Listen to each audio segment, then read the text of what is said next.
Hello, it's me again. I'm back. Super early today. Life, things. I got things to do, guys. So today is gonna be an early stream, which means I understand that some of you are just not gonna be here. Um, for those of you that are here, thank you for being here. Give me a second. I'm just gonna pull up our background here. I know you're seeing the magic behind the magic. All right. So, hi, it's me again. It's Friday, March 3rd, and we've got a lot to talk about. A lot to talk about. So, let's see. I want to start this off fun. How do I start this off fun? We'll wing it. So, some of you guys might not have caught the Minecraft self-care stream that I do. It's a lot of fun. We were playing it yesterday, and I couldn't do it on Wednesday, so I was playing it yesterday, and I actually ended up getting lost.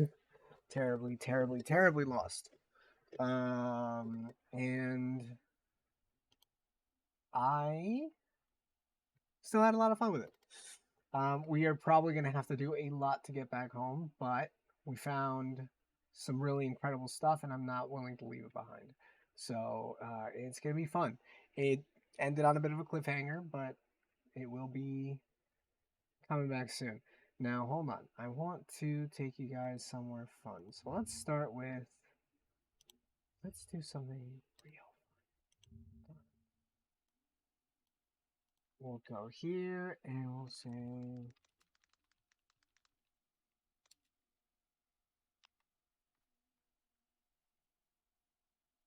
Yeah, let's start with this. Yeah. All right. So,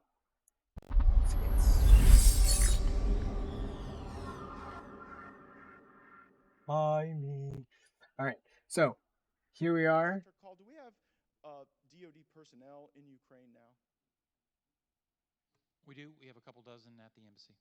Other than the embassy, any other personnel? Nope. How about CIA? Are they training folks in Ukraine?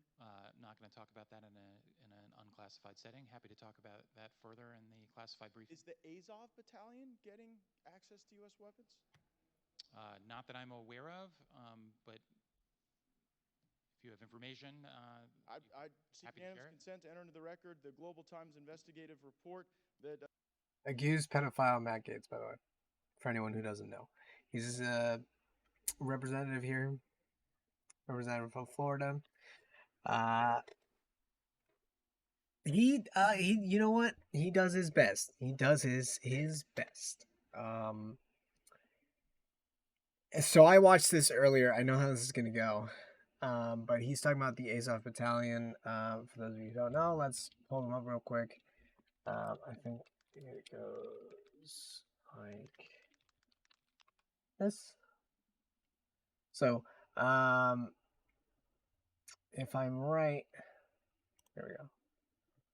But it's Azov Battalion, which has a very, very troubling symbol right there. About known as basically neo-Nazis. It's a huge part of Vladimir Putin's propaganda.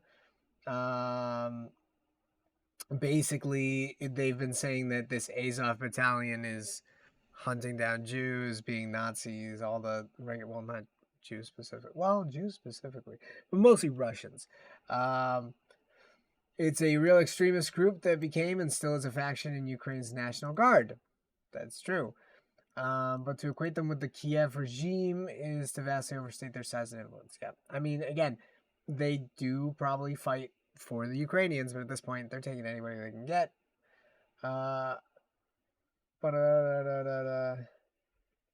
Ukraine's president is Jewish and associated with centrist politics. Yeah. To say that the Azov group is a representative, blah, blah, blah. Yep, small percent. Yep. I'm trying to see if they get to the point where they say war war continues long in Ukraine. Yeah, they're basically, again, like this. Instability in Ukraine offers white supremacy extremists the same training opportunities that instability in Afghanistan, Iraq, and Syria has offered jihadist militants for years. That, I think, is the best way to put it. Thank you, Ali Soufan from the New York Times. Because that's essentially what they are. It's basically just radical white supremacists that just got some training in the military. We have some very similar problems. We've got some very extremist people in the military on some levels, and they're getting military training, and they're just coming back. And I don't want to accuse veterans of being racist. That's not what I'm saying, but I do know that some people are racist, and then they go into the military, and then they get training. That's just what happens. So anyways, this is the Azov Battalion. For those of you who don't know, it's a white supremacist extremist group that is part of the Ukrainian military. I would not say that they are the entire military, but basically Russia used them as part of their propaganda to go to war. They said that these people were, wow, I'm really digging into this, right? I said I was going to start late. Russia said that they were going to use this as their propaganda to go to war.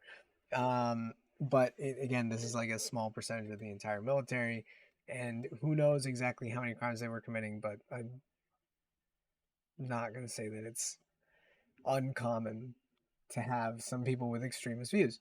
To have a whole battalion of them is a little nuts, but I mean, again, like, Azov membership is estimated to be between 900 and 2,500 prior to the Russian invasion. And the entire military was composed of 200,000. So that's literally about 1%. Which, again, I think 1% of a military being extremist and radical and kind of white supremacists. Yeah, no, I totally see that. That's not a surprise for me. Oh, right. We were getting to the funny bit. Sorry, guys. Sorry, I totally wrecked that. Here we go. Let's just start at the beginning. Yeah, Dr. Call, do we have DoD personnel in Ukraine now? Before we get to that, global news. It's literally the global news from China. And is this the one from Canada? It doesn't matter. Global news is on from China. It's another thing. Boom, let's go. We do. We have a couple dozen at the embassy. Other than the embassy, any other personnel? Nope. How about Okay. CIA? Are there? We don't have any people there. I'm not going to talk about that in an unclassified setting. Yeah, that was a really shitty question to ask him if we have CIA there. So there's no military there outside of the people at the embassy. There may or may not be spies in Ukraine because, like, there's obviously spies in Ukraine. You just can't fucking say that in the middle of a, like, open live meeting. That's dumb. It's, like, dumb. But anyways, let's keep going. Happy to talk about that further in the classified briefing. Is the Azov Battalion getting access to U.S. weapons?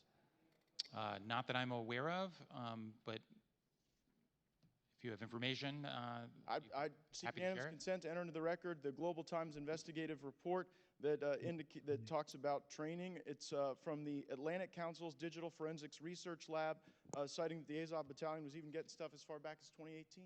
Without objection, so ordered. Any reason to disagree with that assessment, Dr. Is this Paul? I'm sorry, is this the Global Times from China? No, this is.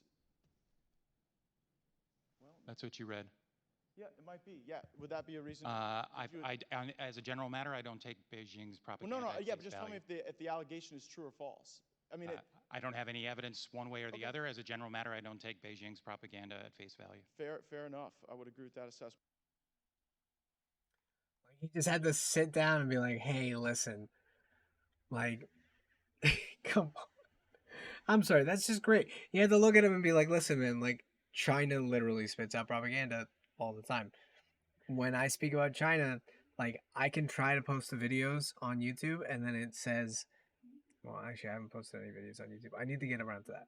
But when I try to post the videos on YouTube, it says blocked in certain countries. So I've had to, like, go in there and see if I can edit it so that everybody can see it. Turns out, no. No, it would take a lot. I figured out that at this point, I'd have to cut out half the video or more, usually more. This legislature collectively decides that legislating hate against children is our priority, then I am going to make it painful for everyone.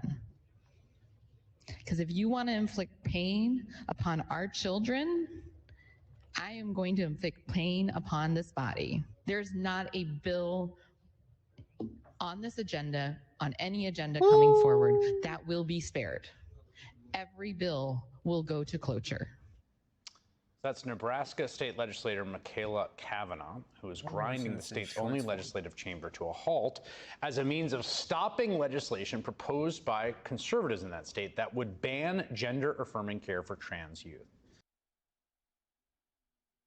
Okay, I see you. Okay. I have no problem with that. New college graduates. All right.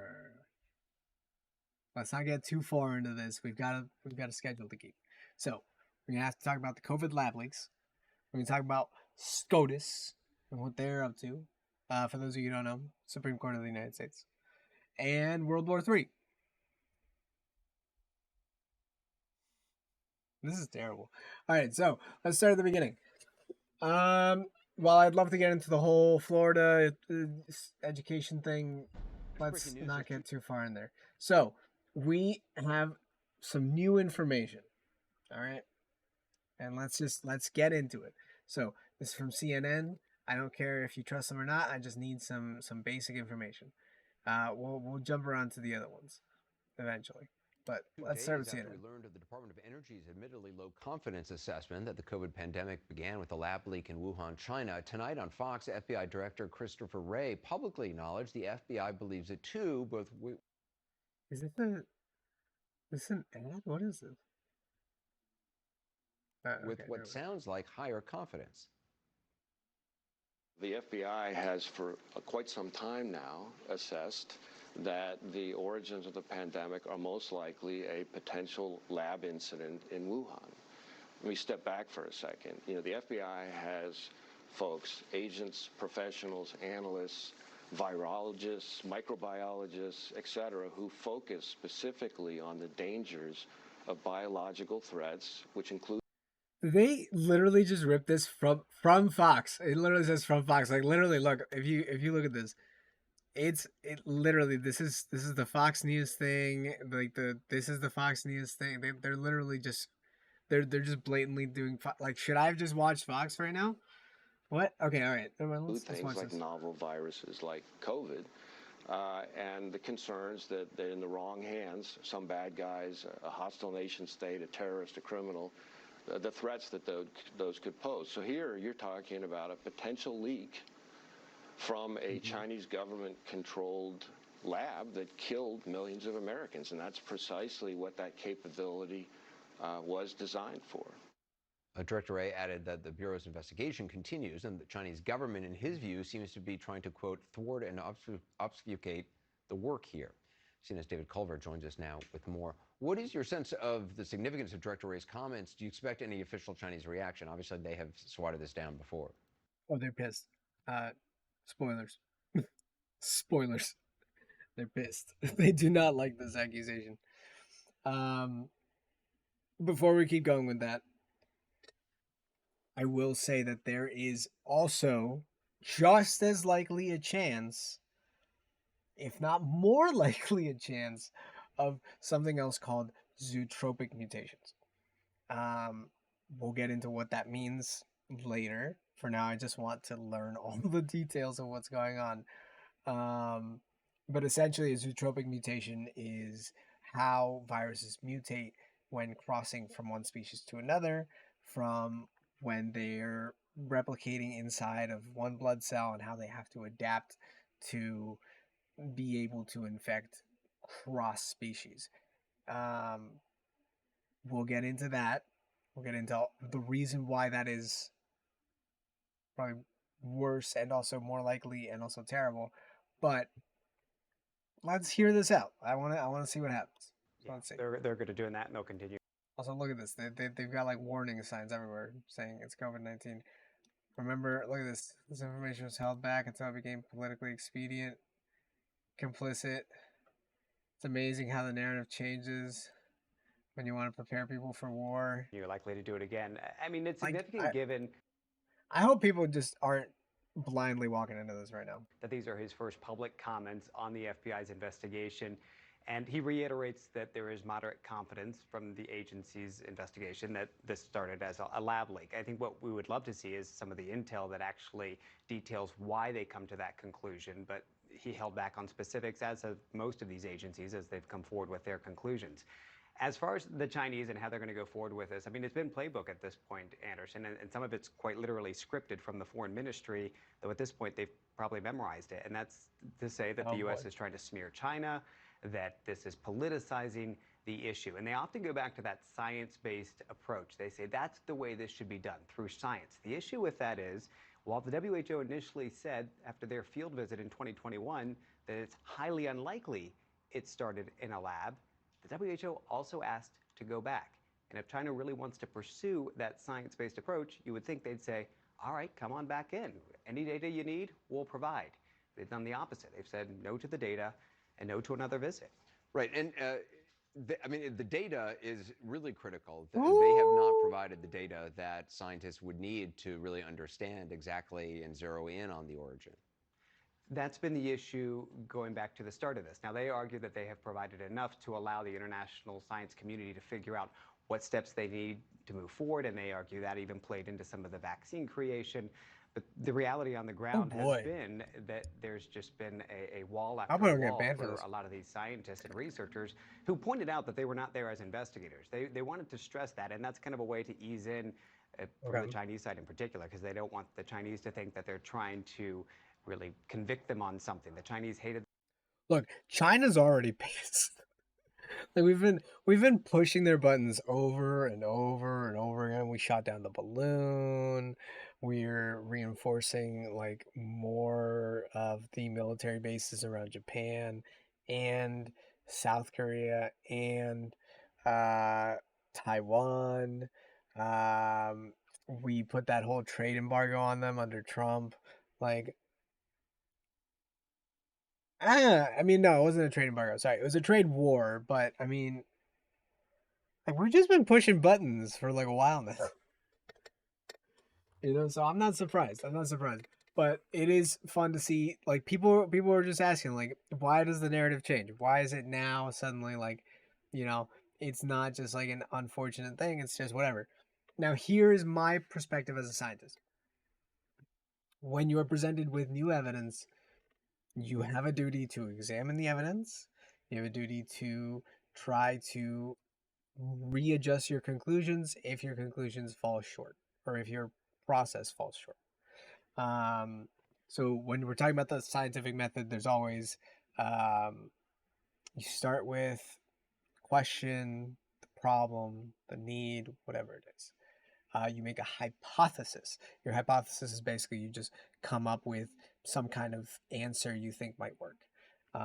So like, let's say I have a problem like this little speaker of mine. It's a waterproof speaker. I really like it. It's tiny. It's cool. It's like $10 on Amazon.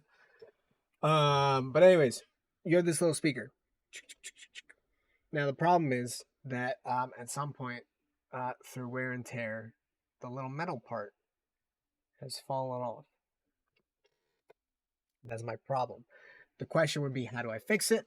I put glue on it, and then put it on here maybe, and then chunk. The process is to actually go and do that. The data I collect is whether it works or not.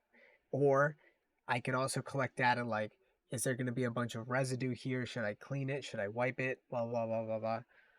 You get my point. Still works, by the way. This is a great speaker. It's like $10 on Amazon. You just Google like waterproof speaker.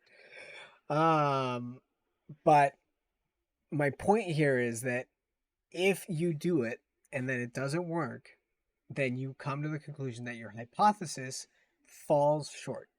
your answer, your solution, it falls short of what you need. So how do you fix that? You just try again with a different process, with a different method. You do what you got to do. So if this turns out to be a lab leak from China, then we'll deal with it like that. But at the time, from the information we had, there was no way to tell that.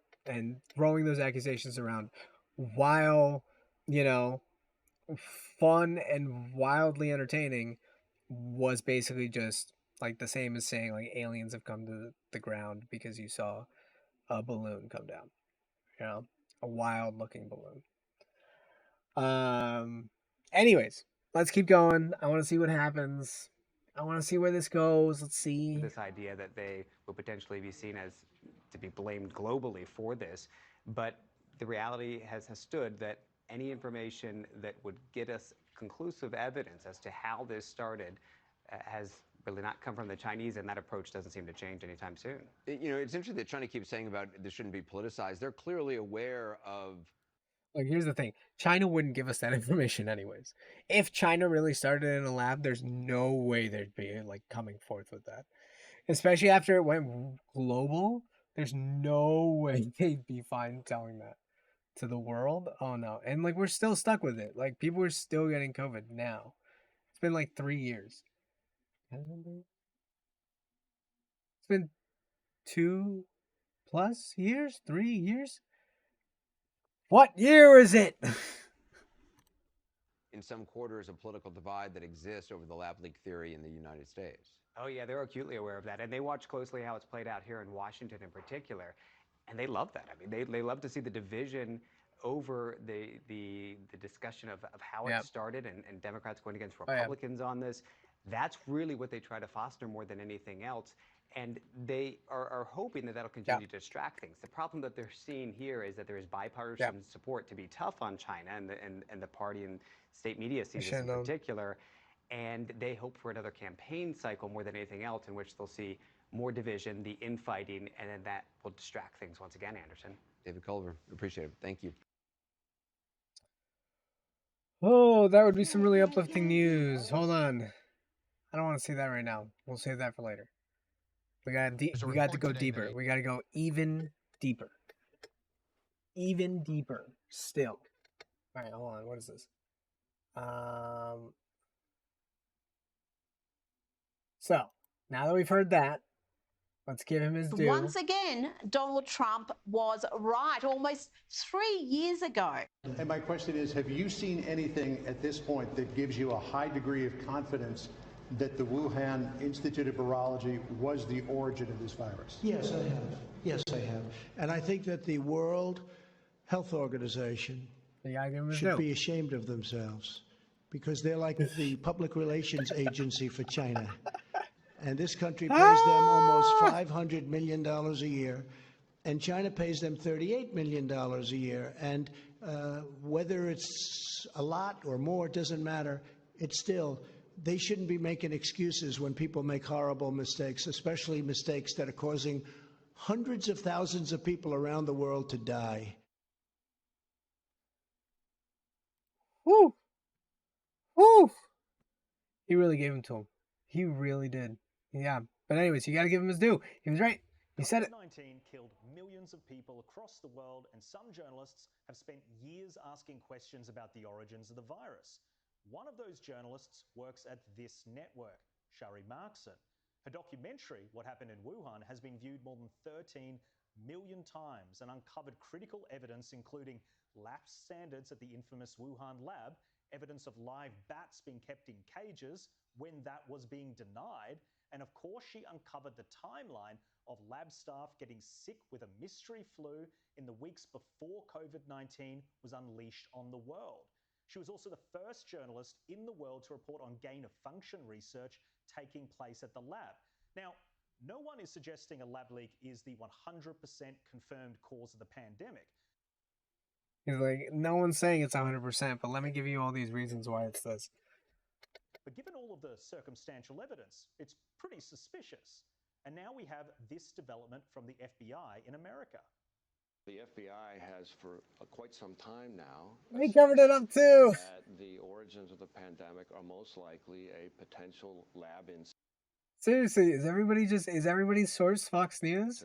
In Wuhan. So here you're talking about a potential leak from a Chinese government-controlled lab that killed millions of Americans, and that's precisely what that capability was designed for.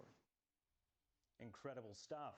Now, it is worth noting the troves of journalists who sought to discredit reporting on this, from those at Politico to the entire fact-checking ecosystem which governs what you can see on websites like Facebook. At the time, Donald Trump was still president, and he had mentioned the lab leak theory a couple of times. So naturally, a lot of politically compromised journalists looked at the story with utter disbelief. One of the worst offenders was right here in Australia. The ABC's Paul Barry, who used his taxpayer resources to attack Shari Markson and the lab leak theory multiple times on his program. Across multiple different episodes that you paid for, he attempted to discredit Markson and the theory in general. Here are some of the highlights. So how likely is it that the virus escaped from that Chinese lab? Well, in short, it's not. COVID-19 did not come from lab. The evidence is overwhelming. Last month, Jeez, they're really digging into a whole lot. 2 studies published in Science magazine after 5 months of peer review identified the wild animal trade at the Wuhan wet market as ground zero for the COVID outbreak. The siren has definitely sounded on the lab leak theory. He hoped the new evidence would correct the false record that the virus came from a lab. Meanwhile, Sky News host Gary Hargrave had his own crazy theory about the global health emergency. This thing has been cooked up, it's pretty evident, cooked up by some mad scientists in China. I don't care what anyone says. And Barry may now have gone. Look, here's the thing. It also depends on how you deliver it. Like this kid is much more believable, right? Like he's got he's got a nice presentation, he's got a nice diction. Like I believe him a lot more than some guys are like, it's mad scientists in China. Like, it's hard to believe. Sorry, did I just yell that out? The statement he gave the Australian. If the Wuhan lab proves to be the source of COVID-19, we will certainly update our viewers and apologise to Miss Markson for our criticism. And 2GB host Ben Fordham also made this point. Well, Paul Barry said at the time, conspiracy theories like this are so hard to kill. Yeah. But according to Chris Ray from the FBI... The FBI has for quite some time now assessed that the origins of the pandemic are most likely a potential lab incident in Wuhan. Well, that's what Shari Markson reported almost 3 years ago. But Media Watch spent 2 episodes discrediting parts of her research. Maybe an apology is in order.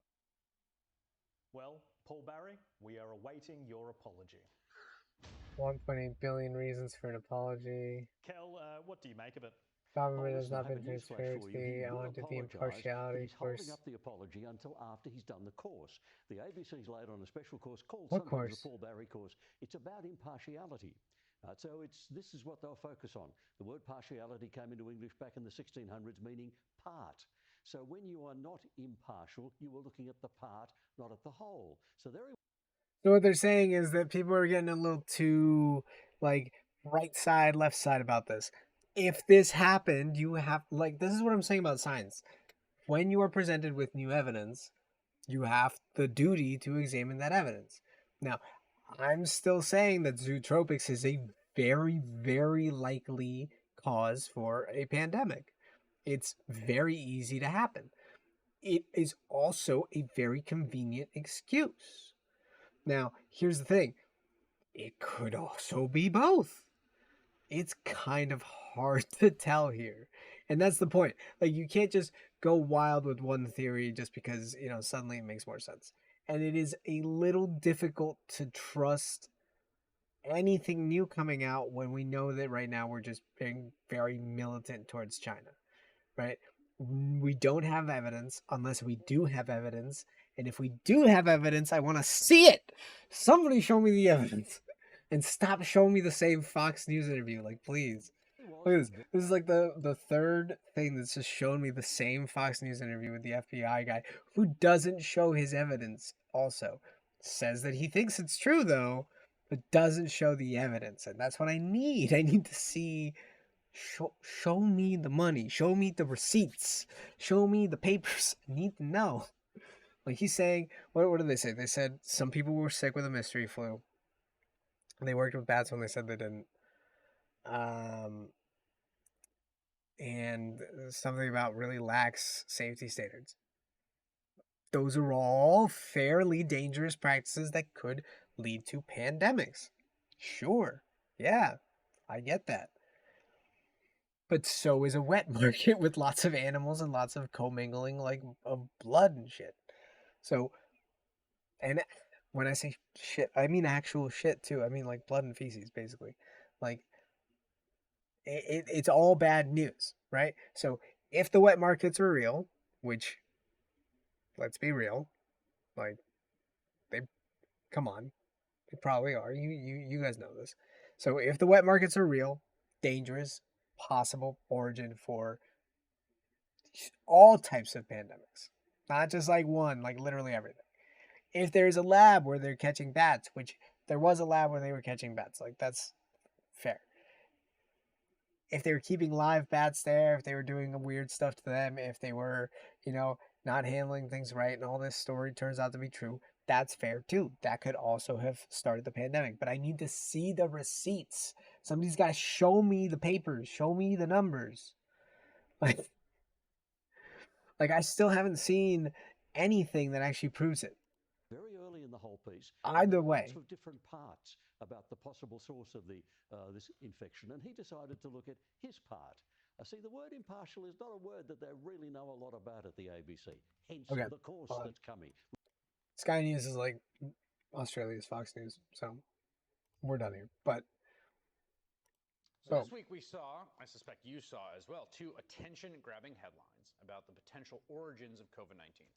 Both were from Rupert Murdoch-owned outlets, and both were in favor of the so-called lab. Rupert Murdoch, the guy we covered in last week's stream, who owns Fox News. We didn't really cover him, but he's an Australian billionaire. He owns Fox News and lots and lots of other news outlets. If you watch local news, you've probably seen something that Rupert Murdoch's paid for. It's the reason why you can basically watch the same thing being said by almost every newscaster on every channel. I'm assuming MSNBC is not owned by him, but that doesn't mean that they're impartial either. So let's just keep seeing what happens. Leak theory, the idea that the virus somehow escaped from a lab in Wuhan, China, before causing the deadliest pandemic in a century. So first, there was an article in the Wall Street Journal about a classified report from the Department of Energy, which now concludes with, quote, low confidence the virus likely emerged from a lab leak. And then Fox News released this interview with FBI Director Christopher Wray yesterday, by the way, an interview he taped after all the Dominion disclosures, where he described how his agency reached a similar conclusion. As you note, Brett, the FBI has for quite some time now assessed that the origins of the pandemic are most likely a potential lab incident in Wuhan. I should add. Sorry, hold on. So this week we saw. I got to start over. I was totally lost. I didn't pay attention at all. You saw as well two attention-grabbing headlines about the potential origins of COVID-19. Both were from Rupert Murdoch-owned outlets, and both were in favor of the so-called lab leak theory, the idea that the virus somehow escaped from a lab in Wuhan, China, before causing the deadliest pandemic in a century. So first, there was an article in the Wall Street Journal about a classified report from the Department of Energy, which now concludes with, quote, low confidence the virus likely emerged from a lab leak. Okay. Department of Energy says, with low confidence, with low confidence, which means that they do not trust their own results. All right. And this is the Department of Energy, famous for their biology and virologists. And then Fox News released this interview with FBI. Said with low confidence that they found that, the virus came from a lab. Director Christopher Wray yesterday, by the way, an interview he taped after all the Dominion. FBI says it came from a lab. Disclosures, where he described how his agency reached a similar conclusion. As you note, Brett, the FBI has for quite some time now assessed that the origins of the pandemic are most likely a potential lab incident in Wuhan. I should add that our work related to this continues. I will just make the observation that the Chinese government, seems to me, has been doing its best to try to thwart and obfuscate the work here, the work that we're doing, the work that our U.S. government and close foreign partners are doing. Now, to be clear, these are both significant developments, although, upon further review, they're not necessarily as cut and dry as the headlines first appear. As we mentioned, the Energy Department has low confidence in its theory. The FBI has moderate confidence in its own, and it is by no means the consensus view among U.S. intelligence agencies the virus emerged from the lab. In fact, according to that same Wall Street Journal report, quote, 4 other U.S. government agencies, along. Okay, I'm just going to cut him off right there. 4 other agencies and a national intelligence panel still think that it's probably just natural transmission. 2 are undecided. So what that means is we've got I can't believe I'm doing this in front of MSNBC instead. I think he's going to say it anyways. But what that means is we've got 2 departments that say it probably came from a lab, 4 departments that say it was probably natural, and 2 departments that just say, man, you can't tell. All right? When we say that it came from a lab, or whether we say it's natural transmission, the problem is that there's not really evidence to support your conclusions. And they're even saying it here in this this report. The Energy Department, I can pull up the report if you guys really want me to, but the Energy Department basically said, we don't trust the results of our study. It's all right. So here's a little bit about how scientists speak sometimes. So I think I talk about this in a different stream, maybe not, but when we say gravity is a theory, right? Everybody kind of laughs a little bit and says like, yeah, but not really, right? Because like, you know that if I drop this, whoop, it'll hit the ground, right? But we call it a theory because technically that's not all there is to it. And we kept wondering why certain things happen, because technically if I drop it here, it'll go to the ground. But if I drop it from a spaceship, it doesn't go to the ground anymore. So what changed? I'm too far away. But why should that matter? I thought gravity made things go down. Well, clearly it's a little more complicated. And so there was more and more complications here, right? So here, what's happening is you have a question. And your question is, where did the virus come from? Your hypothesis is it came from a lab. Now you are looking for evidence to support your hypothesis, right? So the easiest way to compare this would be if you go to your doctor, right? And you go to your doctor with, you know what? You go to your doctor and you say, hey, doctor, I'm feeling really dizzy all day, all the time. I can't do anything about it. I can't focus. It's just there all day. So the doctor says, that's really troubling. Well, let's send you to a specialist. And so they send you to the, gastroenterologist. That's a stomach doctor. They take you to the stomach doctor. The stomach doctor says, oh, you must have an imbalance in your microbiomes in your stomach. Try eating this, and that. You try that for a little while. They do some tests. They say, well, it's inconclusive, but you can still benefit from changing up the way you do your diet.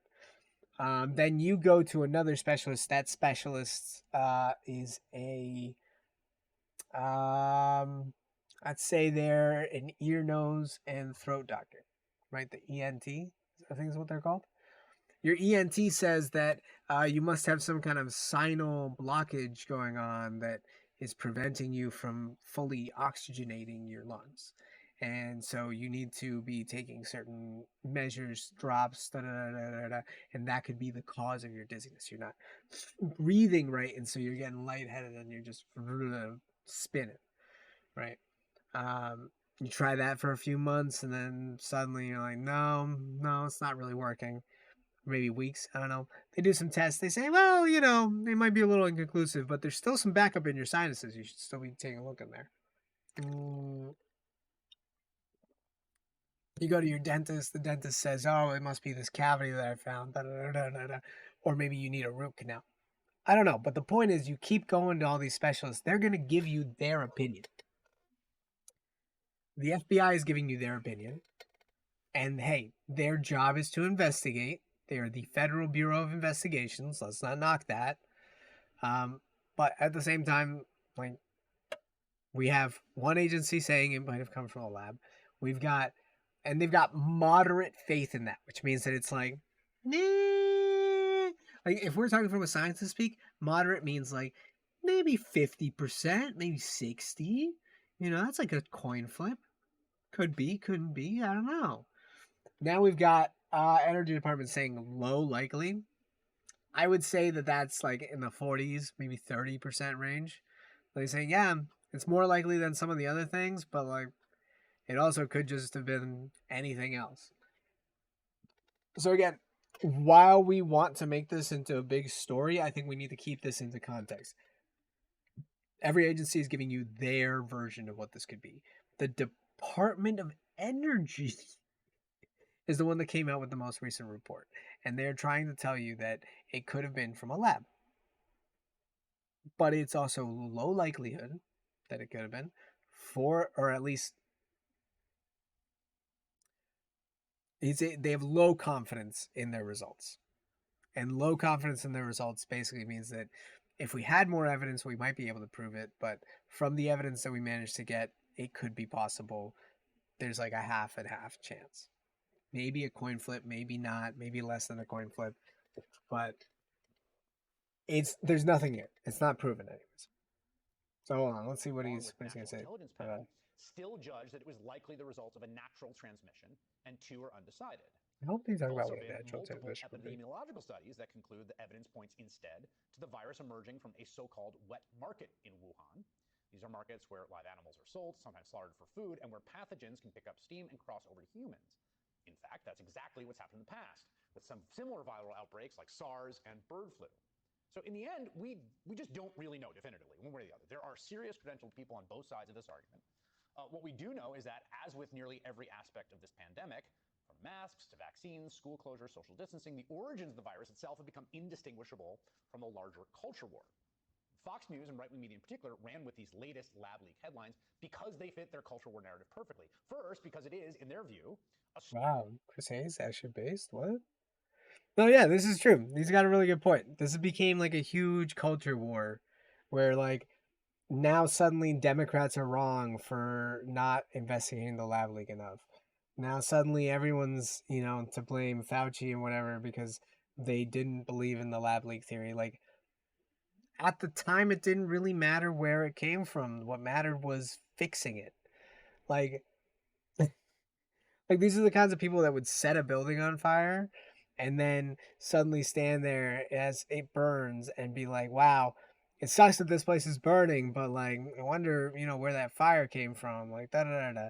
Like, you don't, it doesn't matter. It doesn't matter where it came from. At least it didn't matter back then. Could it matter now? Sure. But like at the time, like, who cares, It wasn't important to all this. Like, China didn't suddenly magically get a vaccine for it before we did. They had to suffer just as much as we did. If in fact their lockdown was insane, people were killing themselves over it. I mean, I guess people killed themselves all over the world for this. Trigger warning? Holy, my bad. But yeah, I mean, this is just getting a little ridiculous where we have to suddenly throw it against like one side or the other because we didn't take it seriously enough. Like at the time, like who cares where it came from? We were trying to save as many people as we could. We were trying to focus on a vaccine, on a cure. It didn't really matter. And these were the same people that spent the entire COVID basically telling you not to quarantine, which experts admit that if we had actually quarantined, like really locked down and quarantined, it would have been over in 2 weeks. But that is an impossibility. All right. Like there was no way that everybody was going to quarantine for 2 weeks. It would have been literally lock yourselves at home for 2 weeks. Don't leave. Don't do anything. Just stay inside. There's no way that you could have gotten an entire population to do that, except if you're China and you physically block them in their homes. And even they couldn't get it all the way. They still had problems because then their people started flying out to other countries, and when they came back contaminated. That's bad. Contagious. Contagious is what I meant. I might have meant contaminated. But anyways, let's keep going. Story about the perfidy of the Chinese government, which has become the #1 enemy in their moral cosmology at the moment.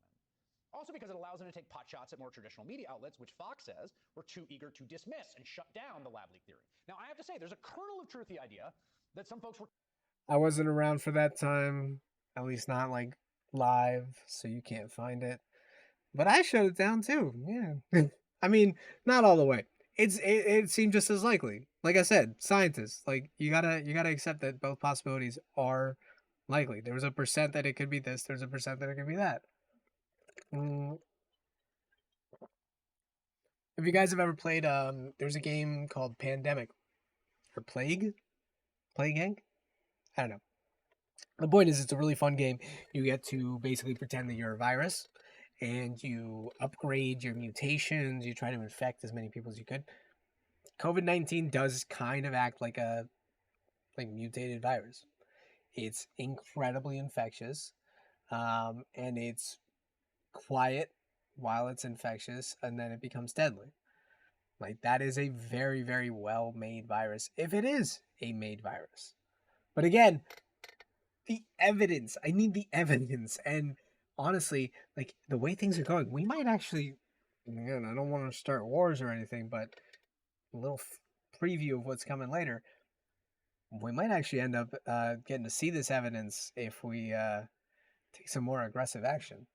Although, I would hope that we wouldn't have to. Too quick to shut down the lab leak theory in the early days of this pandemic. For example, Twitter labeling it as disputed or misleading really was, I think, a mistake in retrospect. It's clear now the lab leak is at least plausible if contested view. In fact, maybe not the most likely view, but not insane. But above all else, what the furor over the lab leak theory demonstrates is just how broken this form of political discourse has become, especially when it comes to discussing COVID-19, right? There is some set of facts about the world that we both need and want to know that then end up picking up some ideological valence because of whatever role those facts play in cultural war arguments. It's kind of like what happened with ivermectin. Remember this? We spent a lot of time on this. So initially, there were some outlier doctors across the world. Not the most doctors, but some. And then a bunch of folks on the political right who said that this anti-parasitic drug, which is used all over the world, it can be used as a horse dewormer, also a human dewormer. There's different versions, right? That this was an effect. Okay, just so that everybody knows, please don't take ivermectin. It does not work. Does not work. And on top of that, it's antibacterial, which means that it would do absolutely nothing against a viral infection, except for ruin your gut microbiome, because it would probably be annihilating the good bacteria that's inside of you. Effective treatment cure for COVID. And this is a time when there were no effective treatments. And very famous and influential people started publicly espousing the virtues of ivermectin. It then became this kind of like symbolic badge, right, of the forbidden knowledge. It was taken as an article of faith among conservatives. Ivermectin was the long-awaited miracle drug. And the woke elite and public health bureaucracy didn't want you to know it. And it was, I have to say, to a certain extent, sort of taken as an article of faith on the political left that ivermectin was completely bogus. But again, the point is that none of the political theater actually mattered to the facts. It's not, ivermectin's efficacy isn't red or blue or has some ideological valence. What mattered is ivermectin an effective treatment for COVID? And guess what? It's not, okay? That fact was determined by experts performing actual studies, a lot of them, over a long period of time, making medical recommendations based on that data, and not any sort of larger ideological culture war. Now, when it comes to the origins of COVID, I think it's likely that we're never going to get answers quite that definitive, especially considering how reticent, to put it politely, the Chinese government has been to cooperate with international investigators. But again, here's the thing. I know we live in a world where like our politics becomes all culture war and all sort of symbolism, and the right particularly feels this way. But again, there are real stakes to the question at hand, questions that are more important than which social media platform got it wrong, which pundit can we dunk on for being on the wrong side.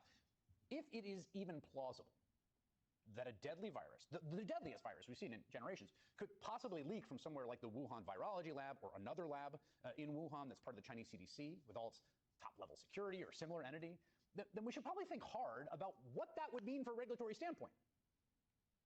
These are all the questions that author David Wallace Wells raises in a new piece in the New York Times, where he writes, quote, if you had been told back in 2019 that this would be the state of knowledge in 2023, would it not seem extremely weird to you that there has not been a broad public conversation about the wisdom of potentially dangerous virological research in the meantime? That so much more oxygen has been eaten up by partisan theater than by public debate over the policy implications of such a possibility. That is a wonderful point.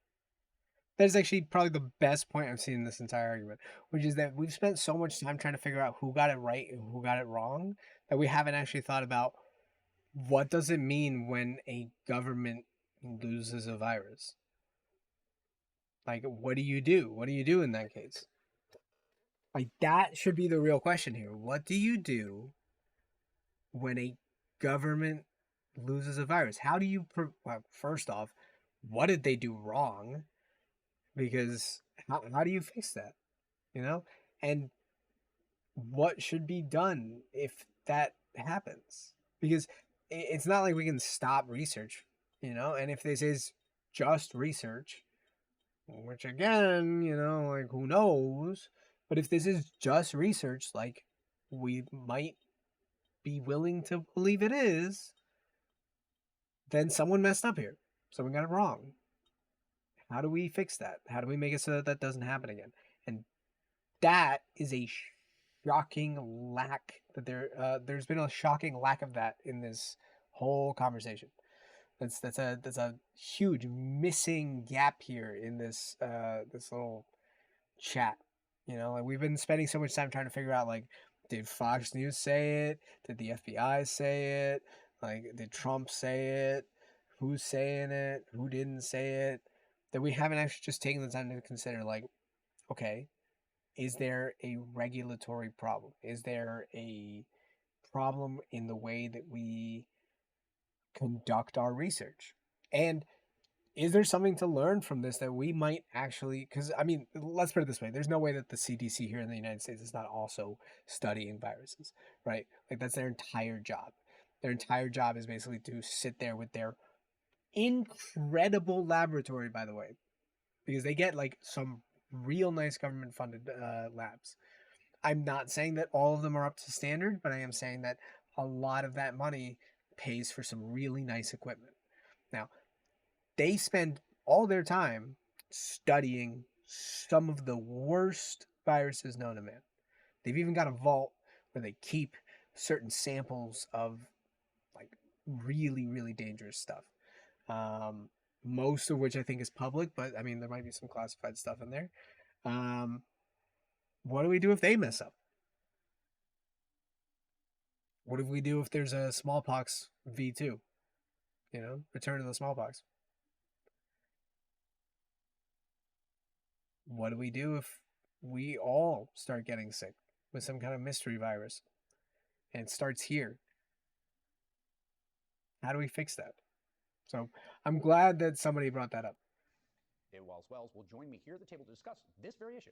Next, don't go anywhere. We're going somewhere. I didn't realize that was the end. But I'm actually glad that they brought that up. All right. So anyways, my point is, I don't know if we have to see this. Should we see this? All right, here, let's see. Another intelligence arm of the U.S. government, this is inside our energy department, has joined the FBI in concluding that COVID began with a lab leak in China. If we end up determining, if our intelligence community over time determines, this is the majority view, and it's the U.S. government's view, that this was a lab leak in China and that government covered it up, what should be the consequences?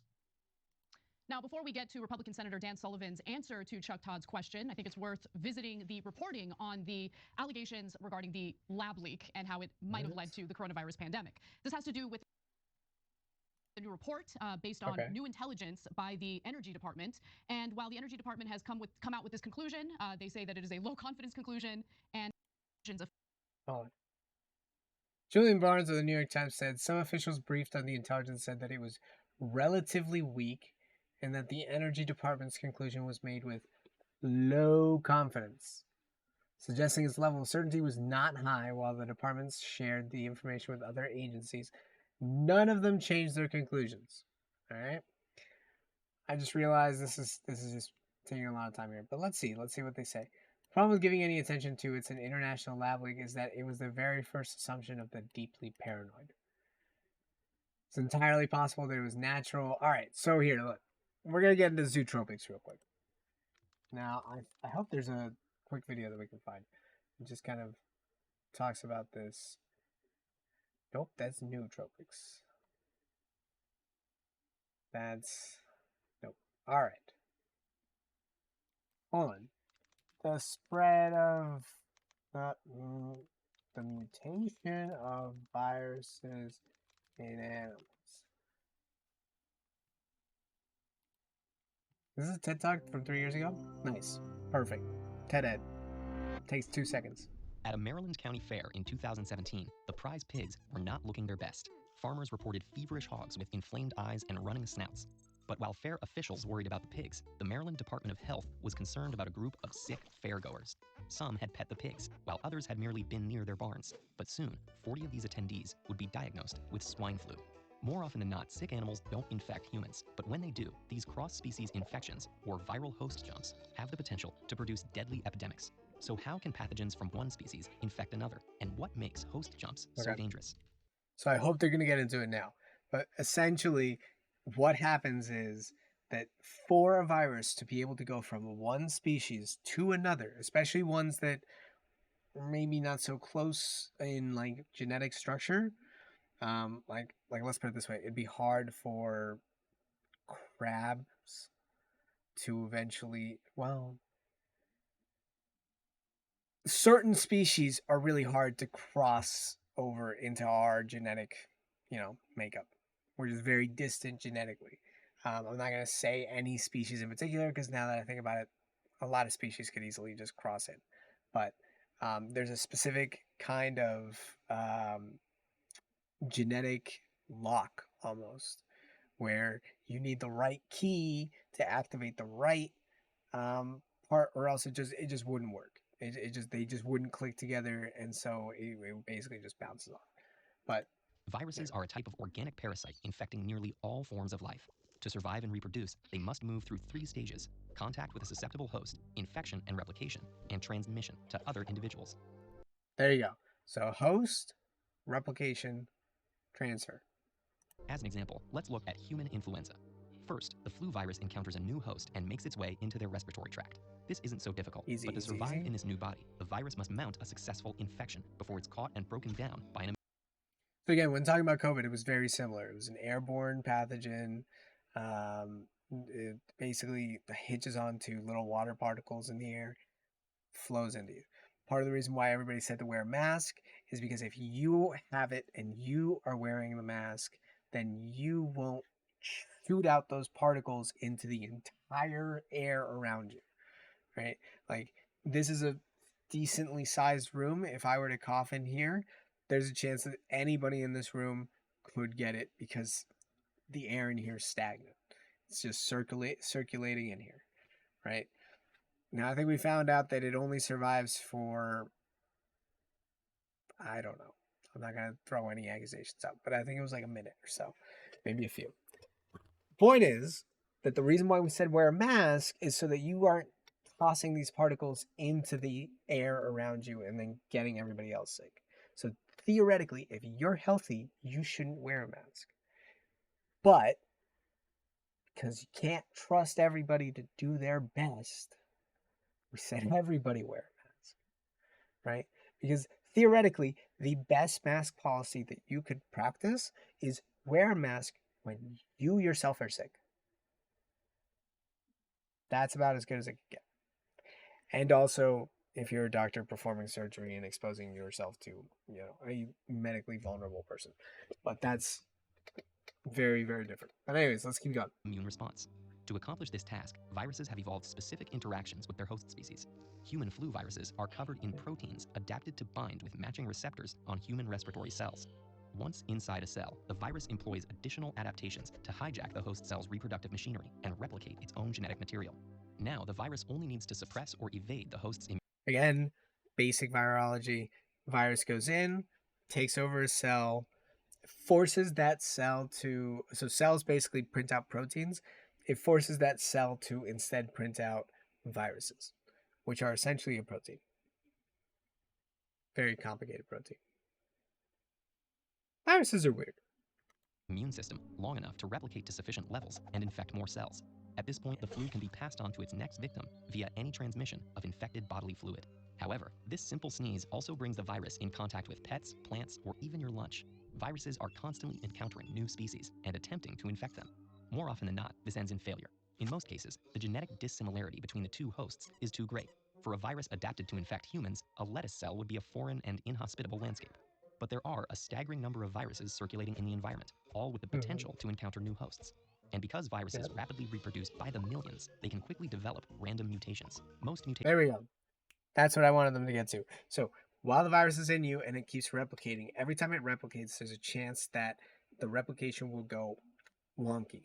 And what that means is that where basically you have 4 building blocks, you use those 4 building blocks to build very complex chains, right?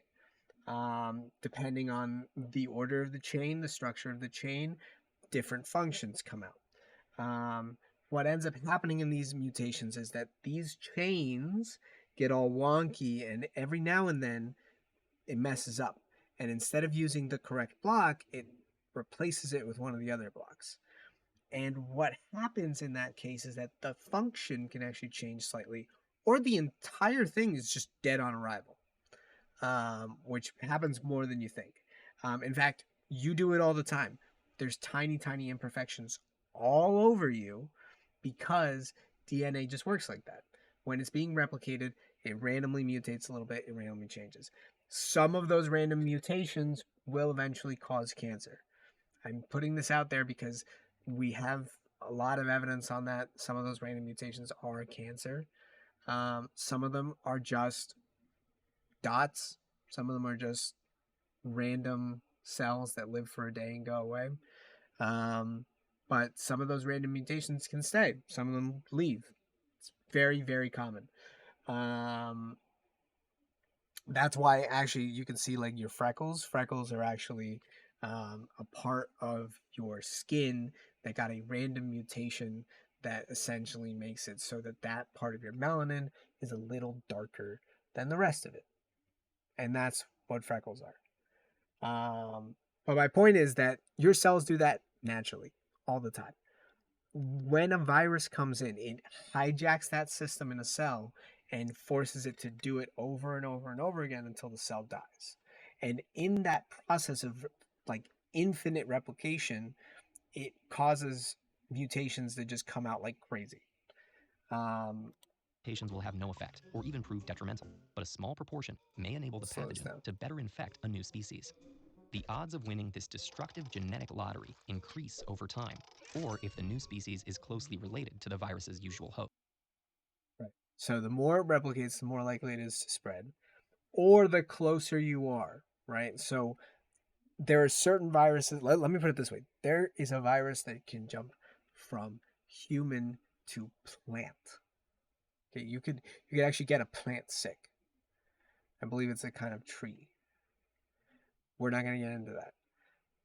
But the point is that there's a lot of mutations. You could literally get sick from a plant. The plant you could get sick from the plant, then you get the plant sick, then the plants get somebody else sick, then they get another plant sick, and then it just causes this like ongoing cycle of sickness, right? The same thing could happen with animals. That's why we started getting nervous about cats and dogs, because then at a certain point, dogs were able to get COVID too. And I don't know if they can. Don't fact check me on that. I don't know. This is definitely gonna get flagged with like COVID misinformation at some point. So just take it as you will. For a virus adapted to another mammal, infecting a human might just take a few lucky mutations. And a virus adapted to chimpanzees, one of our closest genetic relatives, might barely require any changes at all. HIV, easy peasy.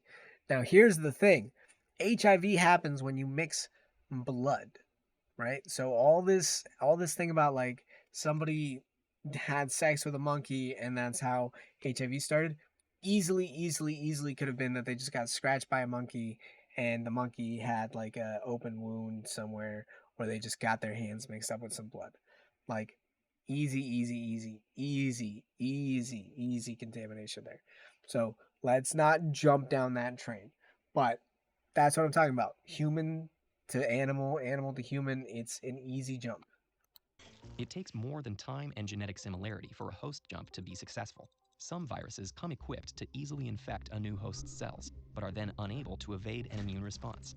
Others might have a difficult time transmitting to new hosts. For example, they might make the host's blood contagious, but not their saliva. However, once a host jump reaches the transmission stage, the virus becomes much more dangerous. Now gestating within 2 hosts, the pathogen has twice the odds of mutating into a more successful virus. And boom. So we gave COVID-19 literally millions, billions, hundreds of millions of bodies. Hundreds of millions of bodies is what we gave COVID-19. And it got to replicate and replicate and replicate and replicate until it was as effective as it could be. Right? It could still keep replicating and still get worse. That's just kind of how viruses work. But this is what I'm talking about with the idea that it could be zootropic snack. Now I have no idea what it's called because I couldn't find it. But the point is that it's a certain kind of viral spread where animals basically will crossbreed this virus by mutating it in themselves, passing it to another, passing it back, and literally a wet market is a place where animals are all kept fairly close together, and there's blood everywhere because the animals are being slaughtered right there. Blood basically pours out onto some surface, which another animal is probably going to get onto at some point. Like, literally, these animals are all in close proximity. They're all able to spread between themselves. They're not in the best of conditions. Like, it's an easy way to spread this virus. It's an easy way to mutate. And it's an easy reason why this went absolutely crazy. Now, here's the thing. We should be looking at why China failed to regulate that. Why they failed to actually put themselves in a situation where they would be more responsive to situations like that and prevent that from happening in the first place. They have a viral studies department, they have a CDC, and yet they don't understand the risks of that, or they're just hesitant to regulate on that. Why? You are literally in like a communist party with literal like dictatorship powers. Just put the law down and make it happen. Like, arrest anybody that doesn't do it. It's not that hard, right? Like, you just need to shut that down because there's no reason to have a wet market. On the other hand, if it's a lab outbreak, then we got to look at that too. Because again, that's dangerous. And that's just, if it's just malpractice, then that's a dangerous bit of malpractice. And we need to figure out what they did wrong and how we can prevent that from happening again. Each new host increases the potential for a full-blown epidemic. Virologists are constantly looking for mutations that might make viruses such as influenza more likely to jump. However, predicting the next potential epidemic is a major challenge. There's a huge diversity of viruses that we're only just beginning to uncover. Researchers are... Okay, they're going crazy on this. But the point here is that we've always known where it came from. All right, like COVID, it's in the name. It's Chinese originated viral infectious disease. Like, we know where it came from. The point of this is trying to figure out, how do we stop it from happening again? Because we lost millions of people. For what? You know, what did we learn? And if it turns out that it was a lab leak, then again, we need to fix that. We need to make sure that there's regulations in place that make it so that this doesn't happen again. We need to put some really harsh consequences to governments that allow stuff like this to happen. I do think it's kind of funny that we kind of changed our tune the second that we wanted to go to war with China. Not that we want to go to war with China. Wink, wink, wink, wink, wink, wink, wink, wink, wink. But, you know, I am saying that there is a lot of profit to be made in war. Wink, wink, wink, wink, wink. To the largest gun manufacturer in the world. Wink, wink, wink, wink, wink, wink, wink. But, you know, we can do anything we want, and we can make up anything we want. You just need to find me the evidence to support it. I need to see numbers. I need to see facts. I need to see I need to see the money. Show me the receipts. Show me the money. You know, like I could see the wet market happening. I could see the lab leak happening. Now you just need to prove it to me. The FBI director says he has evidence. Show me the evidence. The energy department says they have low confidence. Not showing me the money. You know, I don't see the money. I don't see the evidence. I need it. I need it. You gotta show it to me. Now, if the other two agencies also side and say that it was a lab leak, now we have an interesting story. Now it's 4v4. Now it'd be even, right? And I gotta see it. I want to see what happens, okay? And that's all I'm saying here. And what I am saying is that because of COVID,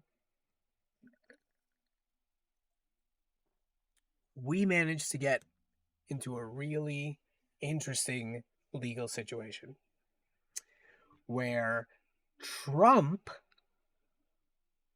decided to, along with his Secretary of Education, Betsy DeVos, who I am not a fan of in any way, and this is not a support of either of them in any way, but both of them together actually managed to say that because of a law passed in 2003, which we will go over at some point, they were able to postpone and temporarily freeze any accumulation of interest on student loans. Now, recently, things have been taken to a whole nother level in that. All right. But before we get into that, let's get into the funny stuff just for a little bit. We got to take a little break. And see that this dog was rescued from the Turkey earthquake 20 days later. Ooh. He's alive.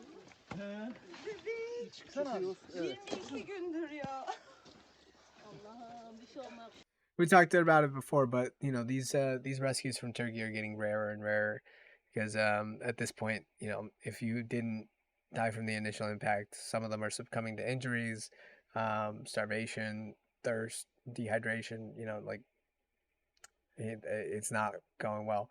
But this really does bring a little bit of joy to your heart. You know, like I can't believe he's alive. I can't believe he's fine. I mean, he might not be fine, but he's like, look at him. He's so happy to be found, I think.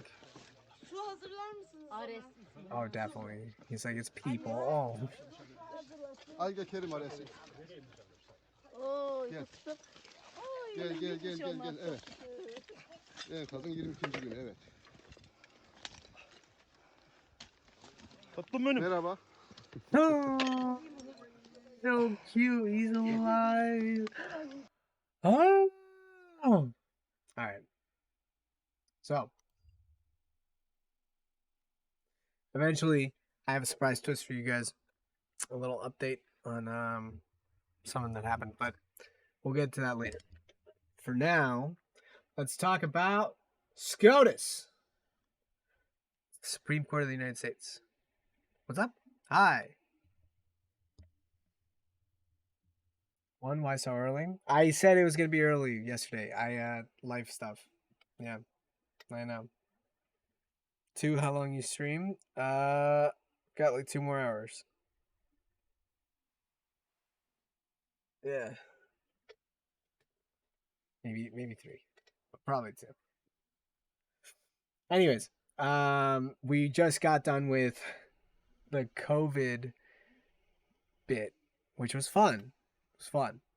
Essentially, COVID may have come from a lab. You said early. I thought 30 minutes early, not 4 hours earlier. Yeah, no, you're right. You're right. I tried to say 9 a.m. last time. But it's okay. I just, I'm going to try to shift to doing this a little earlier than I used to. It's just better schedulized for me. But at the same time, life. life happened today. And so I cannot do it at the normal time. And so I'm doing it now. But yeah, we were talking about, I don't know. I don't know, man. But I'm sure you'll find someone. Hassan's pretty good. Yeah, he usually comes on around the same time as I do. Although his chat is full. Yeah, no, he doesn't get a chance to even like respond to anybody. So yeah, we were talking about COVID. You know what? Before we get to that, since you kind of came in and whatever, let's do a little recap on my favorite member of the House of Representatives. It's George Santos. Here in the U.S. now, and the new move on Capitol Hill tonight involving embattled New York Congressman George Santos, who, of course, admitted to lying, making up What follows it for COVID? China. It's China. It's still China. Like it's in the name. It's Chinese-originated viral infectious disease. Sorry. Yeah, for the recap, it's China's fault. The question is, was it a wet market or was it a leaky lab or was it somebody else? But yeah, it came from China. China's the originating spot. We're all fairly confident on that. The point is that there's been new evidence that came out saying that it came from a lab. And the people that published it have low confidence in it. The FBI has semi-decent confidence in it. It's fun. You know what? That's what you can watch when I get off. You can see it. Anyways, the fun stuff. Ethics panel. much of his life story and then getting elected. Tonight, an official investigation underway. Here's our chief Washington correspondent, Jonathan Karl. Congressman, what's your reaction to members? Today, the bipartisan House Ethics Committee formally launched an investigation into George He just Santos, runs every time. Oh, man. known for fabricating much of his own life story. There's so many allegations, they had to form a separate subcommittee. Among the things they are looking at, allegations related to campaign finance, whether Santos lied to the House in disclosure statements, and alleged violations of federal conflict of interest laws. You regret nothing? The congressman has already admitted repeatedly lying about his resume, including falsely claiming to have a college degree and that he worked at Citigroup and Goldman Sachs. None of it was true. None of it was true. Like I love how this reporter gets to have this moment where he just gets to sit there and be like, this man claimed A, B, C, but it turns out that it was all a lie. Like, he must be having the time of his life here. I was sorry. Many times I've behaved as if I'm sorry. I am sorry. I'm deeply sorry. He also lied about his family story, falsely claiming his grandparents fled the Holocaust, and that his mother... Okay, so anyways, the real question here is that we're wondering, how much can you lie and still have it be legal? That's really the only question here. How much can you lie and keep it legal? Because at this point, like, who knows, died right? from causes related to September 11th. For months, Republican leader Kevin McCarthy, who needed Santos's vote to get elected Speaker of the House, refused to criticize the congressman. But McCarthy is now suggesting he's had enough. You'll support Santos if he runs for re-election? I didn't say that. I'm asking you. I think we'd have to see the election. I'd probably have a little difficulty doing that. Ooh, he's like, no, I'm not keeping that guy. You need to get me somebody else. David. John Karl on this again tonight. Thank you, John. Hi, everyone. George Stephanopoulos here. Thanks for checking out the ABC News YouTube channel. All right, fine. Let me leave him. But yeah, so George Santos is finally getting investigated. The ethics panel is going to be called. It is mostly for show. I'm going to be honest. It's mostly for show. Because at this point, the ethics panel has been gutted. And they're about to replace it with a bunch of Republicans who will probably not be that interested in weakening their own power and forcing a special election or whatever they'd have to do to replace a member of Congress. However, not punishing him sets a really dangerous precedent about how much you can lie and still get into Congress. Because, like, we were talking about this with Leviticus earlier in one of my earlier streams where, you know, he was asking me, like, what kind of policies can, like, people lie about, like, da-da-da-da-da. I don't actually care that much if you lie about your policies. Like, you can exaggerate your policies, but don't just outright lie to me, you know? Like, you can't say that you support fracking and then walk in there and be like, I want to ban all the fracking. That's a huge lie. But again, I don't mind that much, you know, like people change, policies change, stuff like that changes, but you can't lie about your entire character and then still expect me to support you as the candidate that I elected. Like this man literally lied about his education, his family, his work, everything. So what like he basically lied about where he lived, who he is, where he learned. I know nothing about him. I don't think anybody knows anything about him at this point. Other than that, there's pictures of him dressed in drag in there's pictures of him dressed in drag. Like, well, speak of their convention. Can I just hop to that? Discuss his sexuality at the RNC. Cool. Every American has a unique identity. I just want to see the picture. There it is. No, hold on. There it is. Boom. George Santos in drag. That's all I know. All I know is that he's in drag and that state governments all over the country are looking to ban drag shows to kids because clearly that is more dangerous than the leading cause of death for children, guns. So, you know. Yes, for those of you who don't know, in the greatest country in the world, the United States, children die from guns more than anything else. Because that's how you keep them safe. I'm literally looking into Kevlar backpacks. But yeah, so this is the biggest liar in Congress so far. No. I don't know if I can actually say that, but like this is the one that we know of so far. Yeah. But yeah, no, for my son, yeah, I'm literally looking into Kevlar backpacks. Because like why not, you know? At this point, like again, the number one cause of death for children in the United States is guns. So I don't want that to happen. Like I don't know. It's like let me put it this way. The most dangerous animal responsible for the most amount of deaths in the world is the reindeer. You know why? You know why it's the reindeer? Because it just stands there in the middle of the road and people just crash right into it every time. And death after death after death after death in car accidents with reindeer have made it the most deadly animal in the world. So, I don't mind if we go hunting for a little deer every now and then. I think there might be a little too much population to keep ourselves safe and keep them safe. Because it's not like the deer survives, you know, like it's a fatal encounter for the both of us. But the point is that take precautions for the things that are actually worrying you. I'm not saying that I don't like Shark Week. I think Shark Week is a lot of fun, but I think people really hype up shark deaths, like shark attacks, and don't worry about the fact that literally the number one killer is deer. Reindeer. North American deer. At least here in the United States. Again, I don't know what it is in other places, but I'm pretty sure that there are more deaths from reindeer than there are from sharks. And we are obsessed with Shark Week. But anyways, the point is, let's move on to our next story. Our next story is what happened after COVID. And what happened after COVID is that Trump, in the beginning of COVID, decided that he was going to, along with the Education Secretary Betsy DeVos, forgive student loans.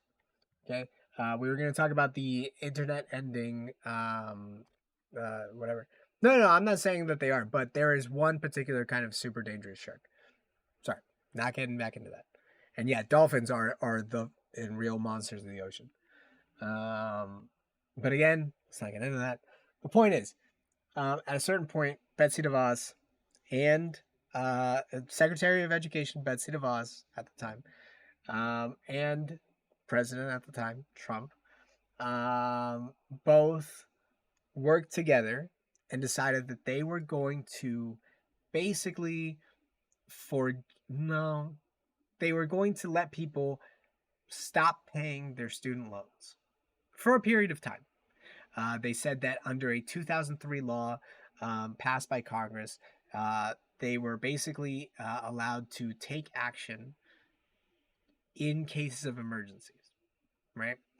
And they declared COVID an emergency and decided that they had the ability to stop people from paying for a little while and stop interest. That's the important part. Interest from accruing during the period that they stopped payments. Since then, Joe Biden decided that he was able to. Yeah, we'll take a look at it a little bit. But anyways, Joe Biden at a certain point decided that he was going to be able to forgive student debt entirely. He was just going to erase student debt for a fair amount of the population. It's getting to the Supreme Court now.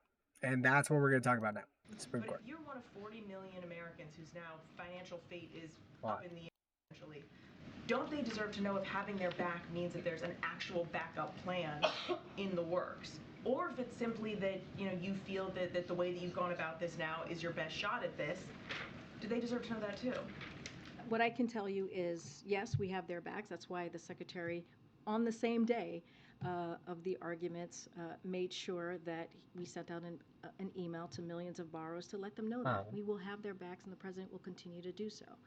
We are, again, confident in our legal authority, as the President said yesterday, as I said yesterday as well, as I'm saying to all of you, in our legal, in our legal argument here. We think the SG, she did a fantastic job defending the President's program, the President's plan.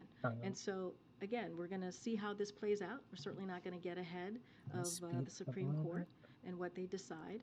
But again, we feel that they do not have, the other side do not have the merit to really a merit to stand forth with their argument. They truly don't. And so we're going to continue to make a forceful defense.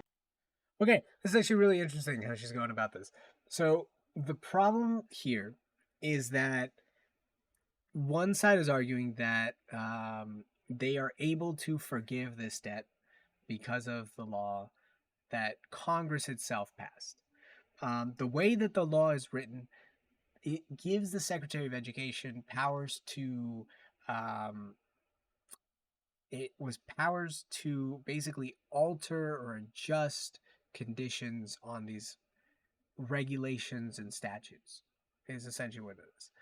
Most of these loans, by the way, are backed by an individual corporation and also various like federal programs, right? So essentially what they're trying to do is just forgive all these loans. I think it amounts to $400 billion. But right now it's going to court and people don't know. People don't know what's going on.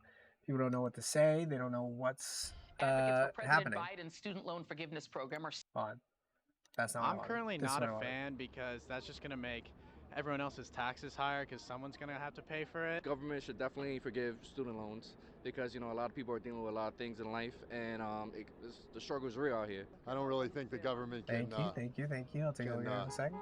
Say, oh, this person doesn't have to pay when the next door neighbor already paid theirs. Mm-hmm. And I think that last Right. So they're talking about fairness, right? It's not fair. It's not fair that they don't have to pay their loans, but I have to pay my loans. It's not fair that they forgive student loans, but they don't forget business loans. Oh, no. Gentlemen. Now, here's the problem with that fairness thing. This is basically the executive branch of the government responding to an emergency. They are saying that an emergency happened, we were given emergency powers, and I'm going to use those emergency powers to forgive these loans. The actual argument that they used was that, let's say that an earthquake happens. Let's say it wasn't COVID. Let's say it's an earthquake, right? Let's say that because of that earthquake, you lost your home.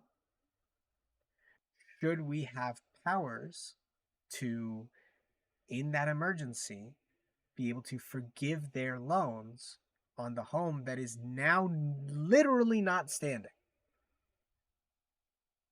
Like, is that a power that we should have? And these people are saying no, right?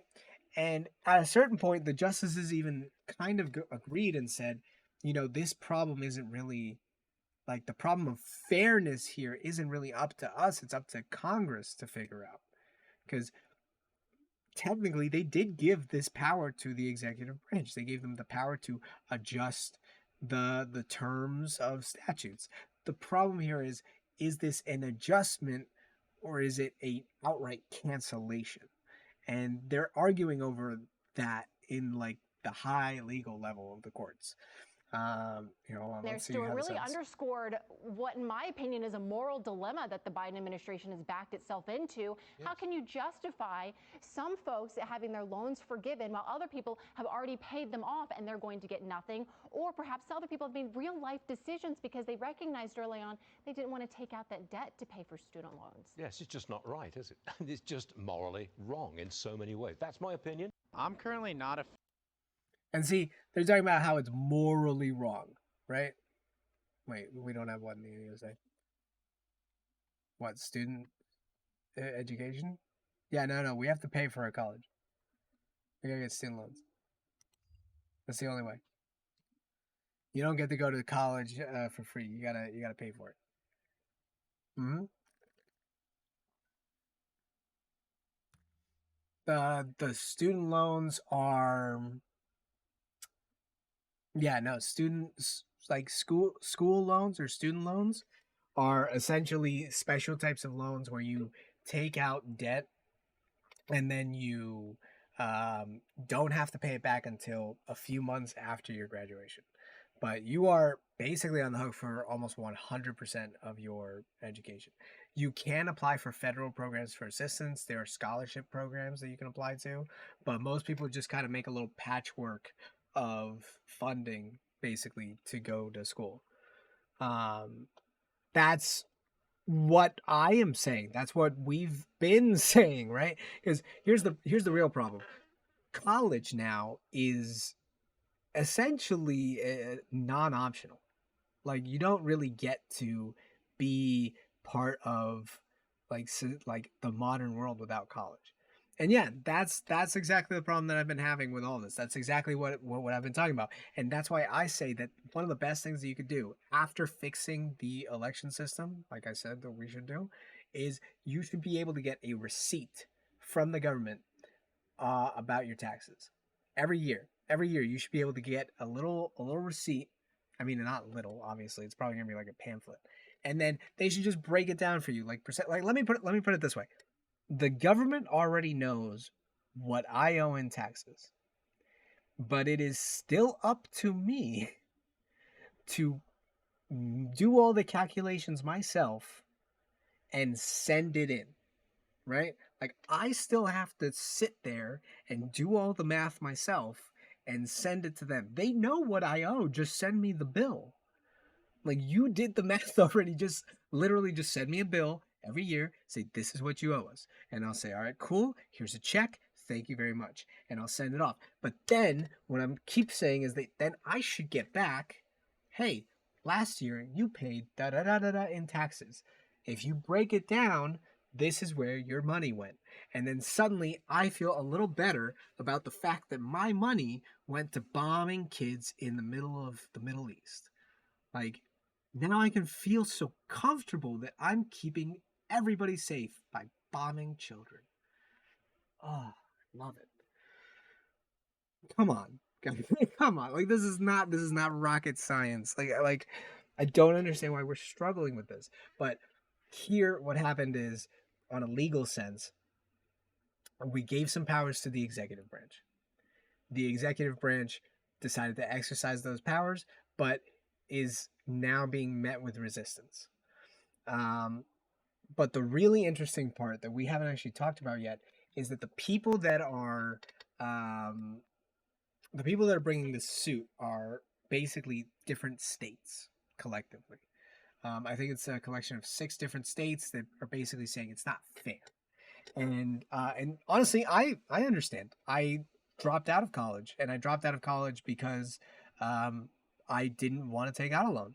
I didn't want to continue to put myself in debt to basically finish out my last. I don't know. They said I would have had to be there for like another 2 years, and I just didn't have the funding for it. And I said like that's okay. Like I'm good. I don't need it. But the real problem is that these people are drowning in debt, like actually drowning in debt. There's videos that we can see. Hold on, actually, can we see a video about student debt? Just like people talking, and how student loan repayment is gonna. Yeah, you know what? Yeah, why not? This is Chris. No, wait, that's Let's not see it. average enough. James. Okay, This is James. I love it. He just graduated with a bachelor's degree and $30,000 in student loan debt, which is a rounded average amount of what most graduates in the US end up with, on which he pays a 5% interest rate, which is again pretty average. All right, so yeah, so basically loan $30,000.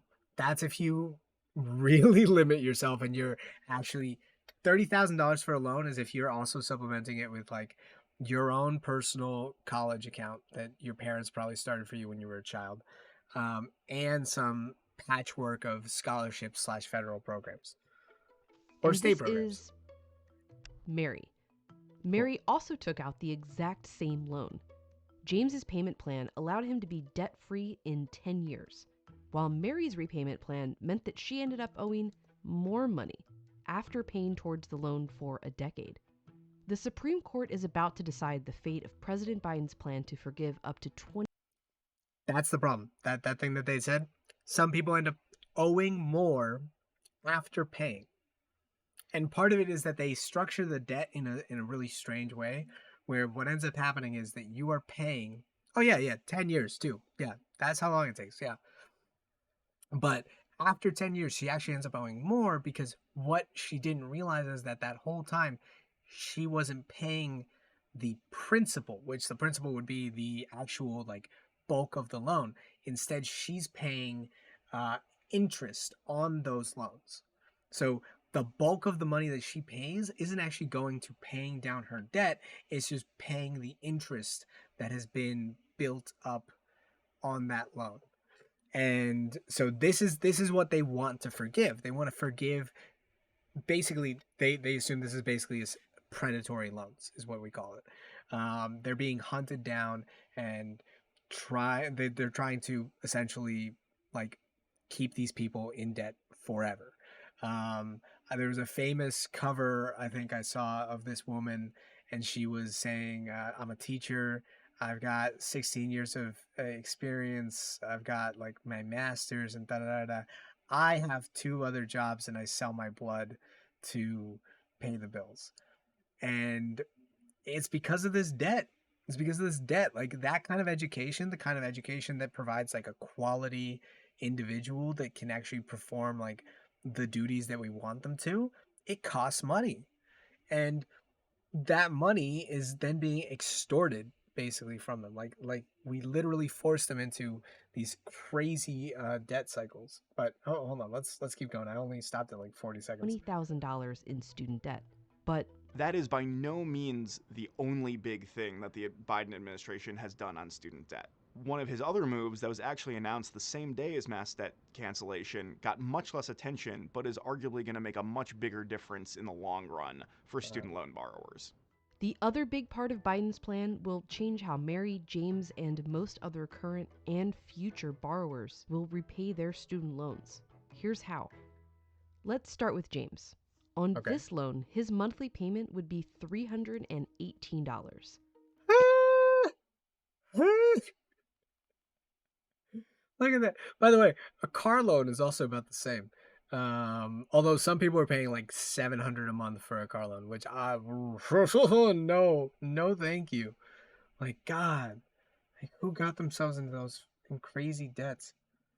All right. So, anyways, each month he's paying about $300, which means essentially he's paying about like, is that 1%? I think that's about 1%. He's paying about 1% a month for 10 years.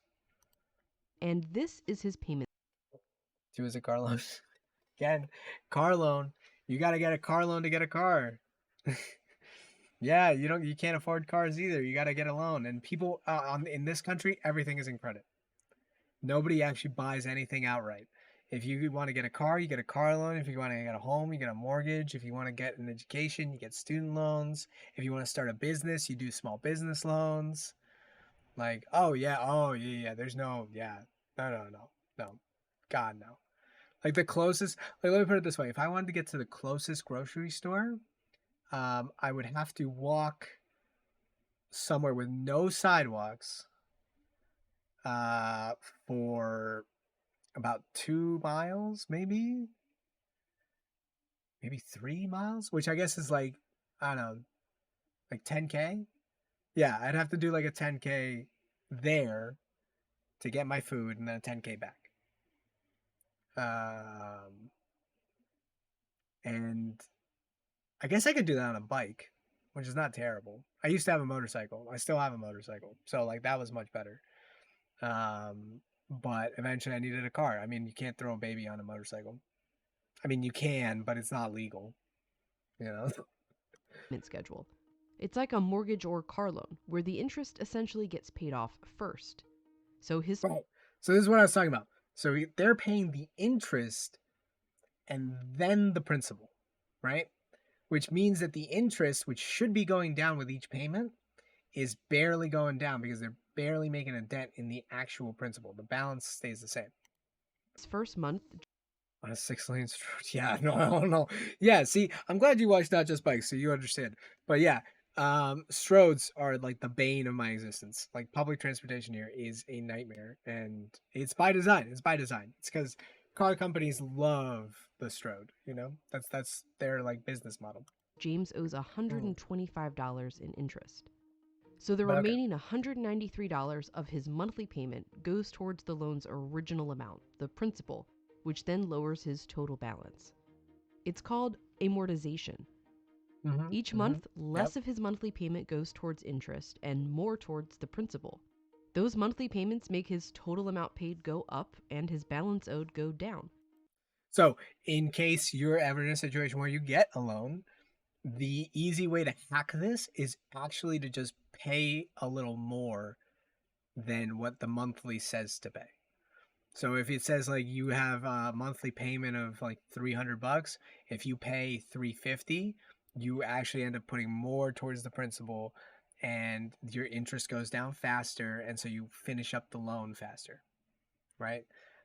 It's an easy way, like an easy thing that they used to say is like when you're getting a house, you would pay off every month your mortgage, and then on the 12th month of the year, you would actually pay a second monthly payment, and that entire monthly payment would go to bringing down your interest.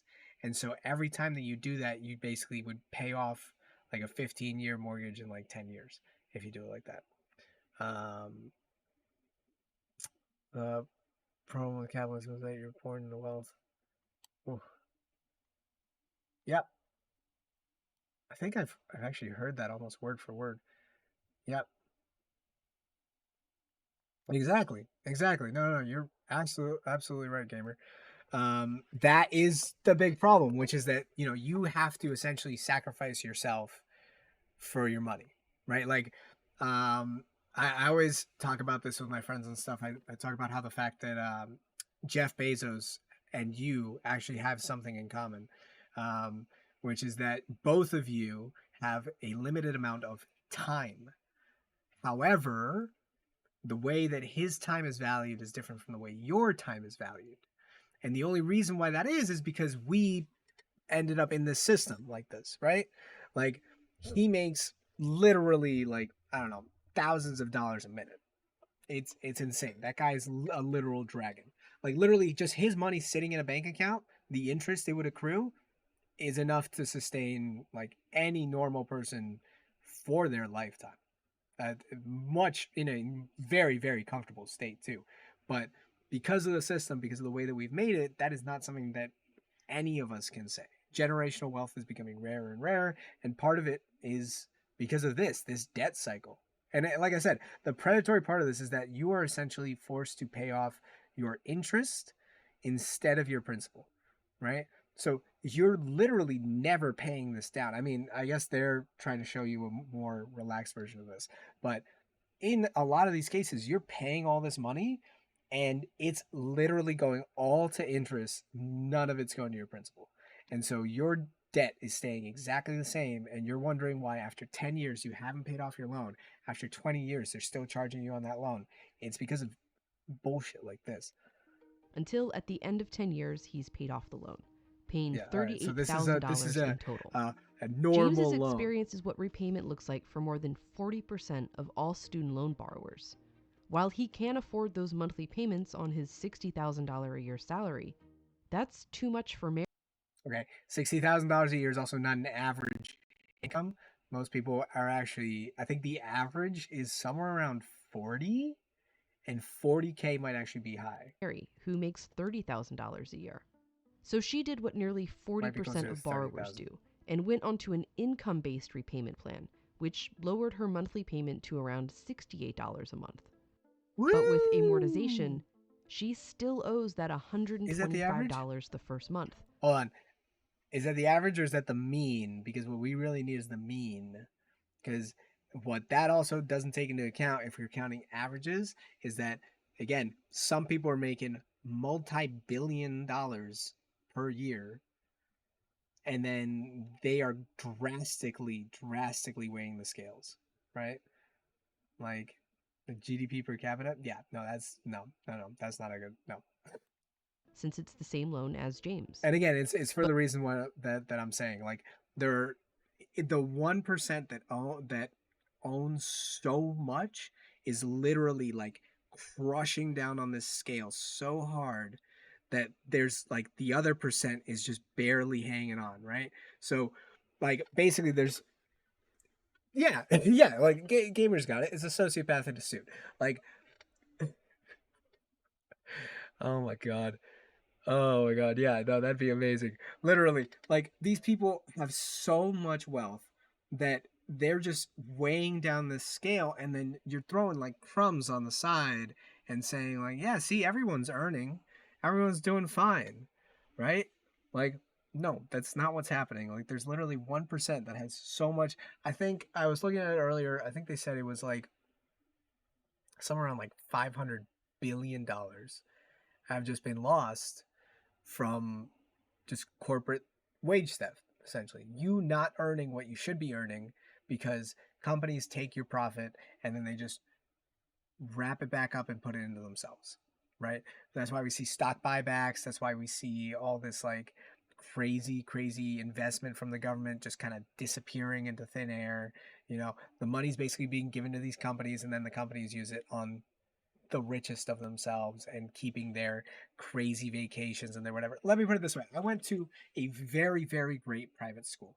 I am not trying to shit on it right now, but I went to a very great private university. Okay?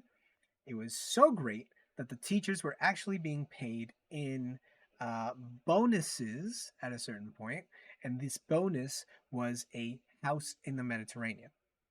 Okay? I think I made it pretty clear with what I said the bonus was.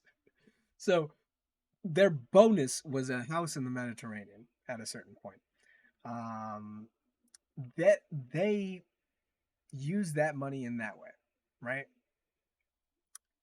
When the students started struggling, there was less focus on how do we keep these students enrolled, how do we support them financially, how do we support them academically, and more focus on, well, we got to make sure the teachers are all right, so let's make sure they keep getting money. By the way, recently at this school, and again, I'm not trying to shit on my own university, so I'm not, getting into this, but recently at that school, somebody actually got legal action taken against them for basically money laundering through the university.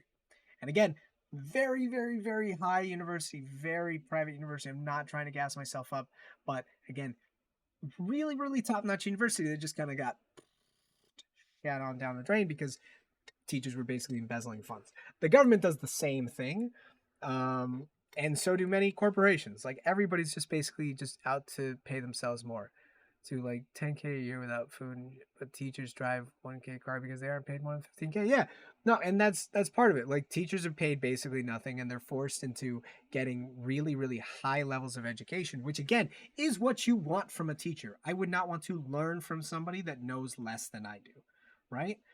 But we basically forced them into ridiculous debt to get this incredible education and then expect them to do the job that they do for basically nothing, and now also expose them to danger like we were talking about earlier. I'm looking into Kevlar backpacks for my son because well, one, they make Kevlar backpacks, and two, it's the number one cause of death in children, and I'd rather like my son alive. Like, oh, sorry, but the point here is that like we pay them almost nothing, then expect them to pay off this crazy debt, and basically trap them in a debt cycle. And then like here we are asking ourselves like, oh man, I wonder why these teachers can't just skip a cup of coffee in the morning. Like, if only they just stop stopping at that Starbucks and spending those $5 to get a frappuccino, then maybe they could pay out these loans. Like crazy? Have we all gone crazy here? But Mary's monthly payment is less than that, meaning there's nothing to go towards the loan's principal, and her balance owed goes up. Her monthly payments only go towards the interest, which makes her total amount paid go up, but also her balance. At the end of 10 years, Mary has paid $8,000 towards her student loans, but she still owes more than $38,000. This situation, and remember, she started at $30,000, right? Like she started at a $30,000 loan, and after 10 years, she owes $8,000 more, even though she's already paid out about $8,000. Like this is the ridiculous system that we've created for ourselves. Is a common one. The exact number of Marys is unknown, but a Pew survey found that 2 in 5 borrowers owe more than they originally took out. I hear from people every single day. And 16% owes the same. I don't think we should gloss over that. Like, yeah, I mean, yeah, that's what we need, right? So all right. So yeah, we'll get into why the government can or can't do it. So the entire legal argument is basically hinging on a 2003 law passed by Congress, which was in response to the 9/11 attacks. And what they were saying is that in the case of an emergency, the relevant secretary or a secretary could theoretically adjust or kind of manipulate a little bit the statutes, the limitations, any regulations that were being put on the government or a federal level. The problem became that when the Biden administration decided to use that to cancel student debt, they said canceling is not the same as adjusting or altering. That's a little more than the scope of our abilities. And then what they're arguing is that Congress is the only one that gets to spend the money, right? Ooh, yeah. See, like stuff like that. I love asking for the bill. But anyways, the point is that the Republican side, and again, this is just fallen on party lines here because it's literally 6 Republican states that are suing the Biden administration. The Republican side versus the Biden administration basically is saying that Congress is the one that gets to spend the money. You don't get to choose how to spend the money. And they are also trying to say that the Biden administration doesn't actually have the authority to do this because this is more than just an adjustment. It's more of a outright cancellation. The Biden administration hits back to them with the idea that technically, this is exactly what was envisioned.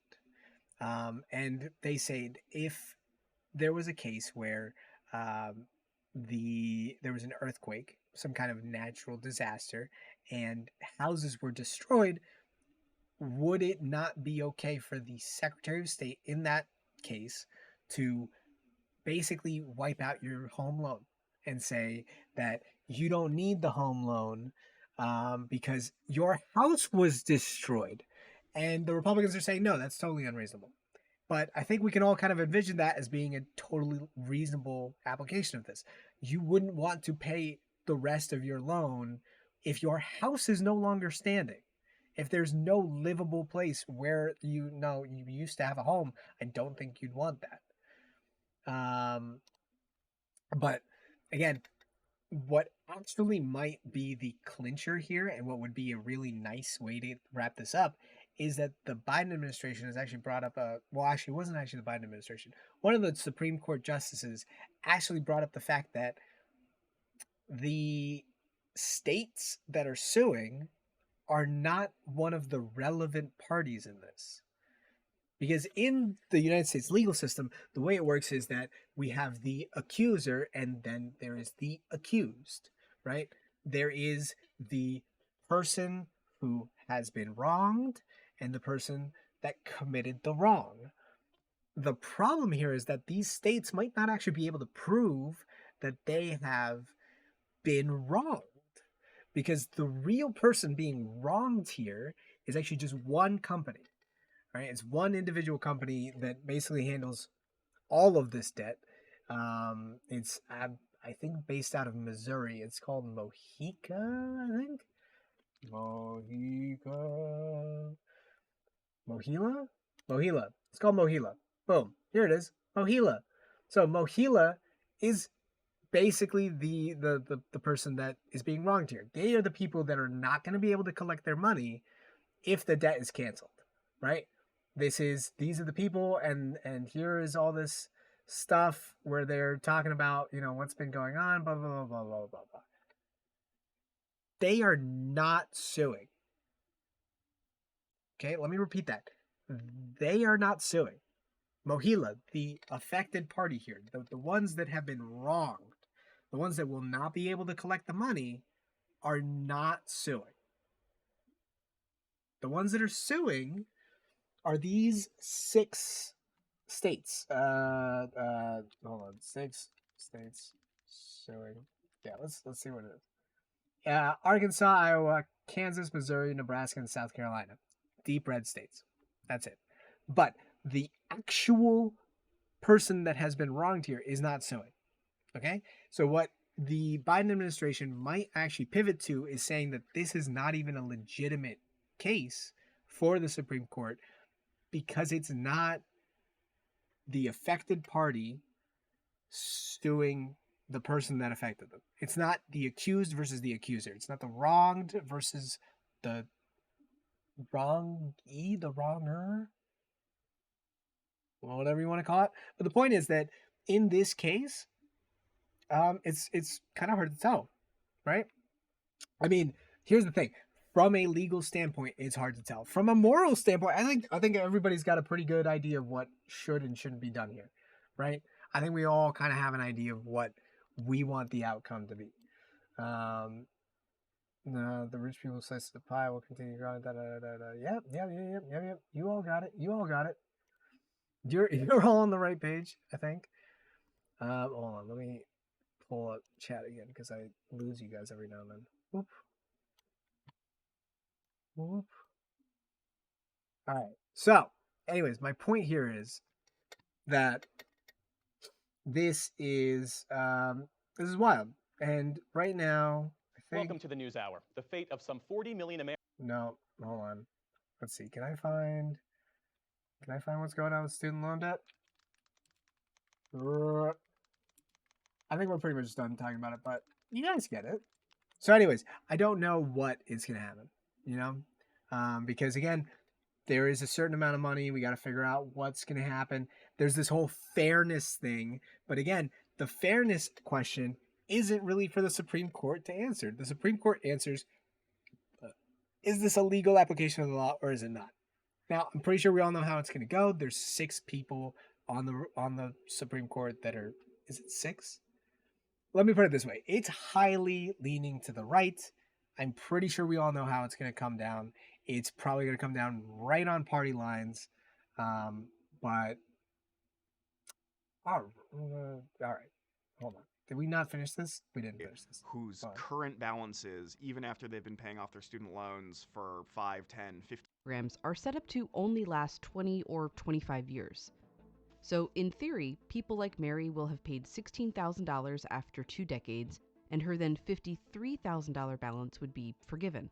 But a government report found that of all the borrowers at that stage, only 11% would be eligible for forgiveness.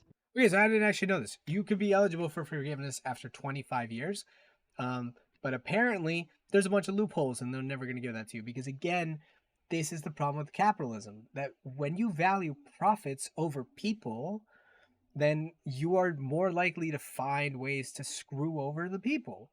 And that's what this is. Like, this is all meant to just keep people in a debt cycle. It shows how common it is that so few people are able to complete these programs. What's uncommon is successfully completing the income-driven repayment program as it was designed. That's what's uncommon. If they miss one payment, they become unenrolled in the program. They could have not submitted their income recertification information, which is... Yes, exactly. It's forgiveness for getting your education. It basically, again, they're trying to forgive the last bit of money that you know, so essentially this is just again like a debt cycle. You basically have to keep going on this until you die, because if you miss one payment, any payment, you're suddenly ineligible for forgiveness, and then you're on the hook for, what did he say that turned into, $58,000 after 25 years? She'd already paid $16,000 real money. It just, none of it went to the principal. It was all interest. Necessary every single year, or there could have been some data issue where a payment to a servicer did not get recorded properly, and as a result, you are no longer eligible to be part of this program. If that happened to Mary, she would be on the hook for her entire balance with all that built up interest. Re-enrolling in the program is her only path to earn forgiveness. This is something President Biden's student loan plan attempts to fix. Under the new system, any extra interest not covered by Mary's monthly payment would be forgiven, so her balance wouldn't increase. The new plan also changes the rules around who qualifies and lowers their monthly payments. Okay, so see, this is what Biden actually meant when he said, I have your back, right? Because as much as I want the Supreme Court to rule the way I want it to rule, and I want it to, say the thing it's going to say, like, it's not going to do it. So Biden's trying to come up with Plan B. And Plan B is this plan. Now, I don't know what it is yet, so let's see what happens. Mary, with her $30,000 a year salary, would likely have no monthly payment. Even James would be eligible for a smaller monthly payment. And dramatically, if someone, let's say Robert, has $12,000 or less in undergraduate loans, they would have their debt forgiven after 10 years of small or sometimes $0 payments. No one with an undergraduate loan today or in the future, whether for community college or a four-year college, how does that work? Will have to pay more than 5%. Oh, yeah, no. PragerU is all Republican propaganda, and, they know it, It's kind of like how Murdoch admitted that he's propaganda. Yeah, no, I wouldn't listen to PragerU. Of their discretionary income to repay their loan. So this is really shifting the boundaries between what counts as a loan and what counts as a grant. This proposal probably goes farther than President Biden intended to go, at least while he was campaigning for president.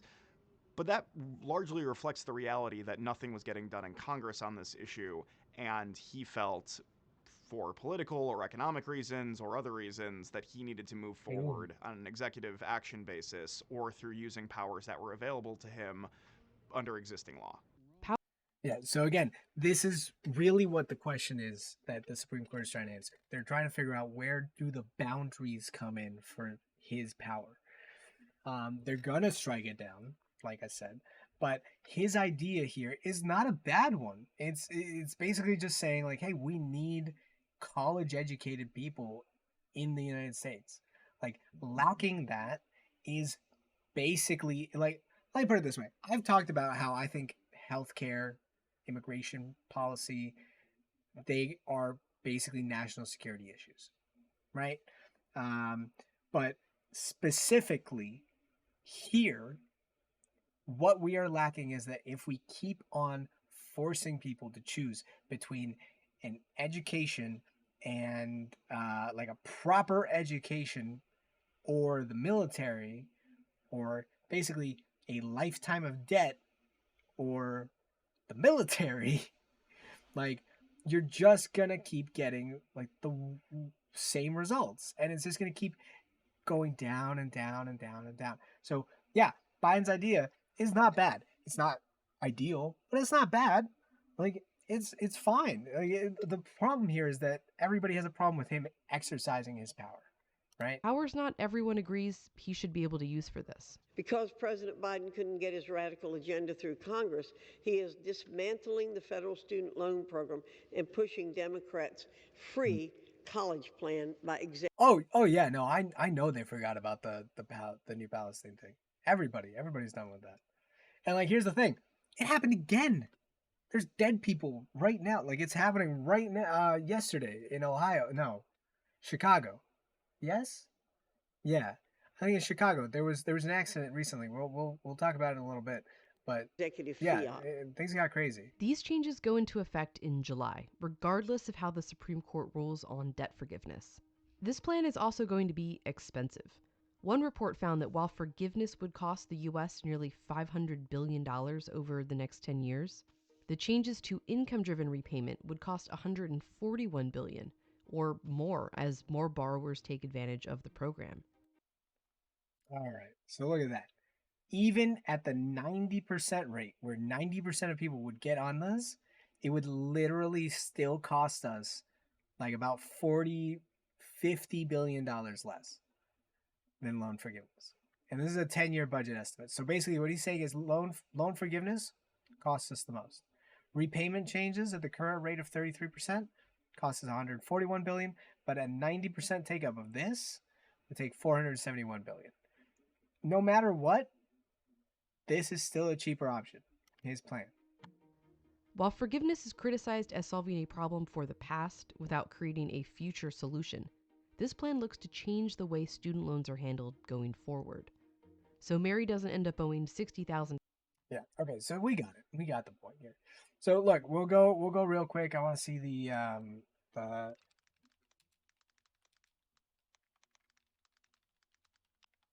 hold on. I don't think it was Chicago. I don't want to make it. Rail workers. Yeah, people are getting sick at the sight of the new Palestine thing. Like really mysterious illnesses.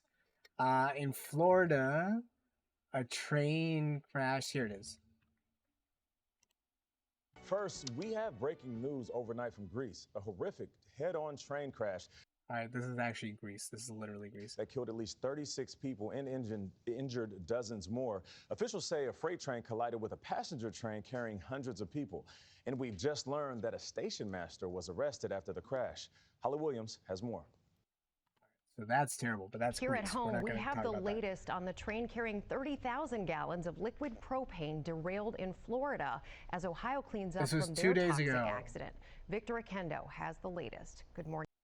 Florida, 2 days ago. Did Biden go to Ohio? No, he didn't go to Ohio. The railroad company telling ABC News that a second propane tanker also derailed, but that one he should have. He should have, Officials but he using didn't. thermal imaging to. And speaking of a UBI, I agree. I think there should be a UBI, especially with the whole automation problem that we're going to start facing in the next few decades.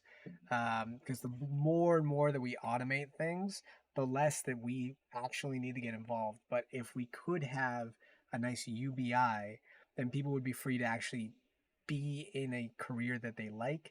They'd have more options with their work. Workplaces would get more competitive about keeping their employees. Like, it'd be nice. But again, there's criticisms to the program too. We'll eventually cover that on this channel. I like talking about that kind of stuff, so it comes up fairly often. Although right now I'm really thrilled about the 4-day work week, which is being proposed currently in Congress.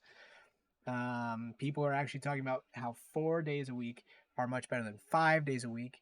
And essentially they'd be taking out like 12 hours of work on average from most people. But I've been on the 4-day work week thing for like years now. Ever since I saw a video from CGP Grey talking about it. It's great. Elon Musk is oh yeah, absolutely.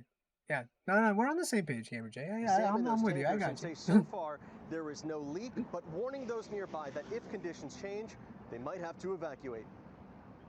This morning, the investigation is underway after a train carrying more than 30,000 gallons of propane fuel derailed in Florida. Can you identify the hazardous material? That's so Crews in much Sarasota, south of propane. Tampa, finding that propane tanker and 4 boxcars carrying sheetrock off the tracks toppled on their sides. The thought of a 30,000-gallon liquid propane tanker on its side, that's a bit of a concern. Officials saying so far there is no leak, but warning nearby businesses they may have to evacuate if conditions change. If we had to evacuate this area, it would have been about a square mile we had to evacuate. More than 150 feet of track uprooted and destroyed. The railway operator, Seminole Gulf, estimating that repairs will not be completed until next week. This as the head of the EPA makes a return to East Palestine, Ohio, the town at the center of that toxic train derailment. I recognize there has been a deficit of trust. Officials installing up to 3 water monitoring wells out of an abundance of caution, but say testing has shown no signs of contamination from the derailment in the air. All right, so here's the thing. The testing might not say it in the air, in the water, in the whatever. People are still getting sick. And these chemicals are definitely seeping into the environment. All right. If it's not in the water, if it's not in the air, it's in the ground, it's in the soil, like we messed it up. We messed it up bad there. Or the town's water system.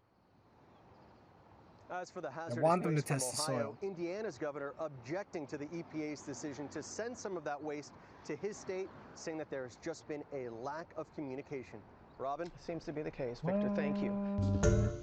Hi, everyone. George Steph. Okay. Well, anyways, point is, Florida had an accident. Ohio had an accident. Like, we're just going to keep seeing more accidents. And again, people are just going to see it and forget it. This is how it works. And it sucks because, again, this is the problems that we need to fix. Like, these things that happen in America, that's the real problem. I could not give less of a shit about Biden's dick, right? Not Joe's. Hunter. I'm actually kind of curious about Joe's. No, I'm just kidding. But the point is, like, I don't care. I don't care. All right? I don't care, guys. What I care about is the fact that I can't take a train anywhere that's useful. Right? Like, let's put it this way. Some people proposed a high-speed rail system.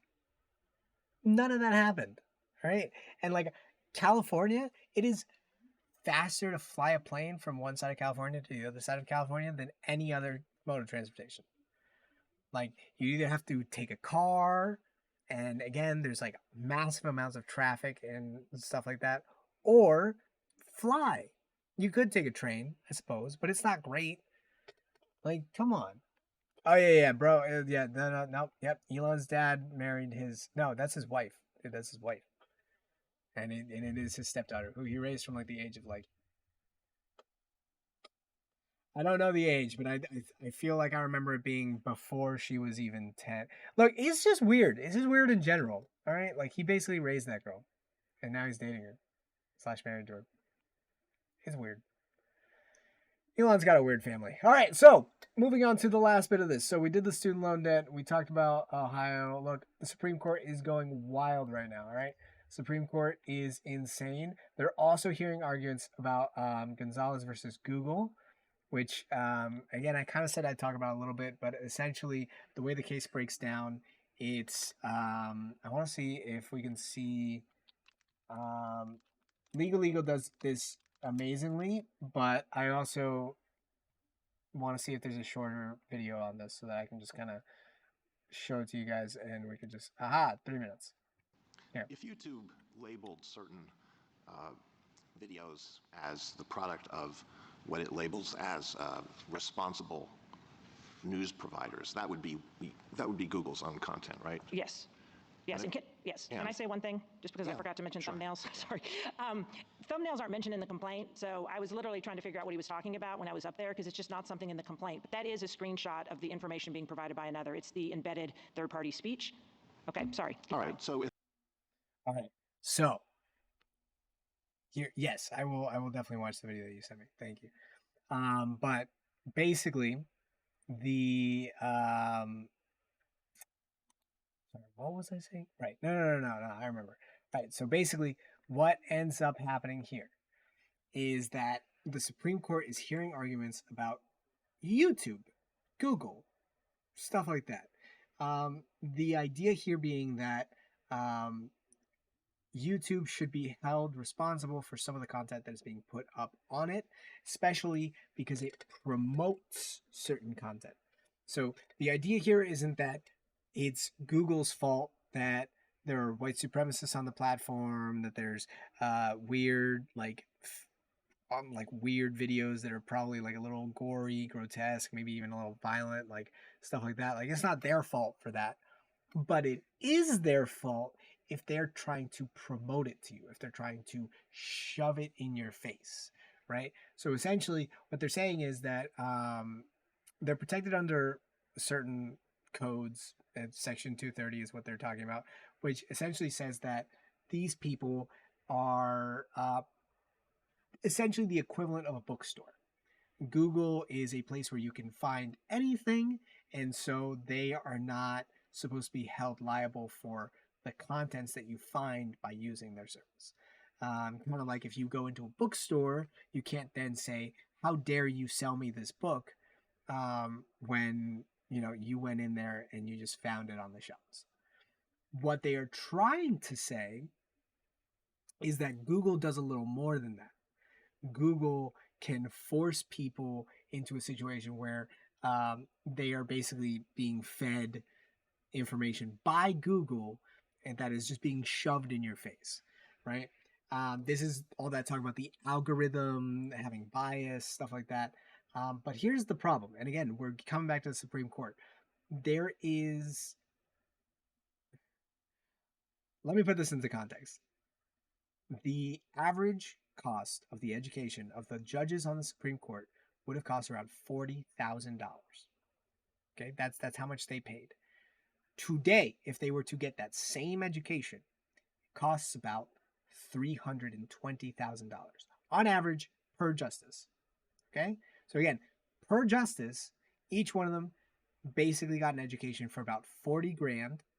Nowadays, each one of them would have to pay about 300 grand. Okay, just putting it out there. These are the people that are hearing these cases. These are the people that are judging whether you should be held accountable for your over six-figure student loan debt. These are the people that are trying to figure this out. These are also the same people that are trying to figure out if YouTube should be held liable for recommending something to you, or if that's Google's fault, or if that's your fault, or who's to blame here. Now, here is the important part. Google basically argues that, again, in the bookstore scenario that we talked about, where you walk in and there's just books everywhere, Google is essentially just putting a few books right in front of the door so that you see them on your way in, right? What Gonzalez, the other side, is trying to argue is that those situations are Google essentially leading you by the nose, pulling you until you get to some of extremist echo chamber kind of content, right? And so one of the things they said is, like, if someone looks up a lot of ISIS recruitment videos, will they then get ISIS recruitment videos recommended to them? And Google's like, well, yeah. And so you don't think that Google should be held liable for essentially leading people into ISIS recruitment? Then, well, no. Because again, it's more about them not being held accountable for what they put up, just being accountable for where they lead you, right? And so they're trying to figure it out. They're trying to see what they can do. So but then if I do a search for today's news in YouTube, in fact, I did that yesterday, and all the top hits were very well-known news sources. Those are not recommendations. That's not YouTube speech. The fact that YouTube put those at the top, so those are the ones I'm most likely to look at. That's not YouTube speech. Right, but I mean, all search engines work the same way. If you type in whatever you type in, there is a algorithm that's deciding what content to display. It has to be displayed somehow. And what I think is going on YouTube, or it's certainly going on Google search, is they're looking at, well, what did other users look? How popular was it?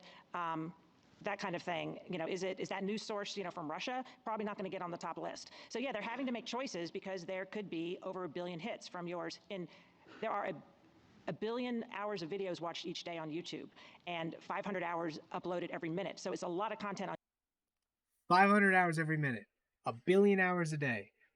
This is what they're fighting against. And they're saying, we need a way to filter this so that you get what you're looking for. And then these people are basically arguing, well, like, how dare you get me what I'm looking for? How dare you? What's wrong with you? on YouTube. So some of it's But based. it does kind of lend to that thing, like, what is in news? And it kind of lends back to that thing about Fox News that I was talking about in one of our last streams. Like, Fox News goes around with the news in their name, and they've clearly betrayed that on several occasions. But they keep going with it because the excuse that they do is they do one of two excuses.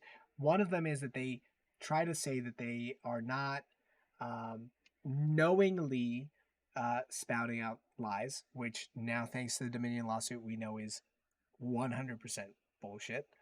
But then the other thing that they try to say is that they sit there and they say, well, listen, no reasonable person would believe the things I say. Clearly, this is only for entertainment purposes. But it's not, right? It's not. And they keep on putting the news in the channel name, and so you take it as fact, because that is what the word implies. That is the power that the word has, right? Like, if I sit here and I tell you that this is going to be the comedy hour and you're not laughing, then that's my bad for having called it a comedy hour, right? I didn't call it a comedy hour. I said there was crazy shit going on. Why? Because there's crazy shit going on, right? Now, look, the problem here is that these justices literally don't understand technology. And we'll get into that at a certain point. But the point is, they just don't know what's going channels, and some of it's based on searches, but they have to organize it somehow. But that is what's going on, I think, on your top searches. Is they're, and most search engines too, and you can look at the Microsoft brief, they're basing it on what time spent on those news sites, how many users are looking at them, how relevant it is. If you're typing in the Turkey earthquake, they might be elevating some stuff that's featuring that because it's, you know, seems more relevant. If there's a recent election, they might feature that. So all these kinds of decisions are being made by websites every day. Would Google collapse and the internet be destroyed if YouTube and therefore Google were potentially liable for posting and refusing to take down videos that it knows are defamatory and false? Well, I don't think Google would. I think probably every other website might be because they're not as big as Google. But here's what happens. I mean, you do have that situation in Europe, but there's not class actions. There's not plaintiffs' lawyers. There's just not the tort system. So what you would have is a deluge of people saying, you know, that restaurant review was, you know, you say my restaurant review, I didn't like it. I think Yelp does an amazing job on this about how much they got hit and had to spend, you know, almost crushing litigation because they were being accused of being, you know, biased on reviewers, and everyone, no matter what, they couldn't win for losing or lose for winning, whatever the phrase is, because whoever got reviewed, somebody was upset. And so I think we got it. So, anyways, we're going to change a little bit. We're going to move away from the Supreme Court now. But essentially, that case will escalate. And it will keep going until we actually get to some kind of satisfactory conclusion. Right now, the question is, can these news sites be held liable for basically getting themselves into these situations by just with that, recommending I'll start. something You know, to you. this was going to be my remarks. It would have just taken showing about you 2 something. minutes, but that's how. Is this RT? Are you getting me to watch Russian propaganda again? All right, I'll watch it. That would have been a little boring. A little boring. Ask the honourable gentleman what work is being done to make sure that this place is more accessible, particularly for some of our colleagues who have a disability. Here, here. I'm sorry, it must be something to do with my antipathy and background. Could you please repeat the question, because I didn't follow it? Oh my God. The reforms I'm proposing would not apply to those who are here illegally. It's not true. They state, given that we're doing this refurbishment work, what can be done to make sure that those with a disability are able to move around more freely and the place is accessible? I'm glad that they put subtitles on, because honestly, yeah, I get it too. I'm really sorry. Please, could you do it very slowly in intimidating English? In Antipodean English, he's being so mean.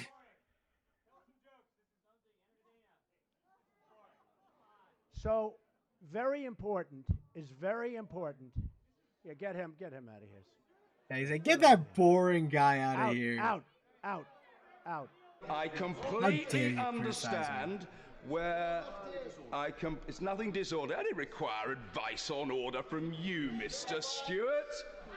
You're a master of disorder, man. Look at them, they're so cheeky, I love them. It's going to be very, very exciting. But we have to pass the bill so that you can find out what is in it. Meeting with heads of government and leaders of European socialist parties, one of whom said to me,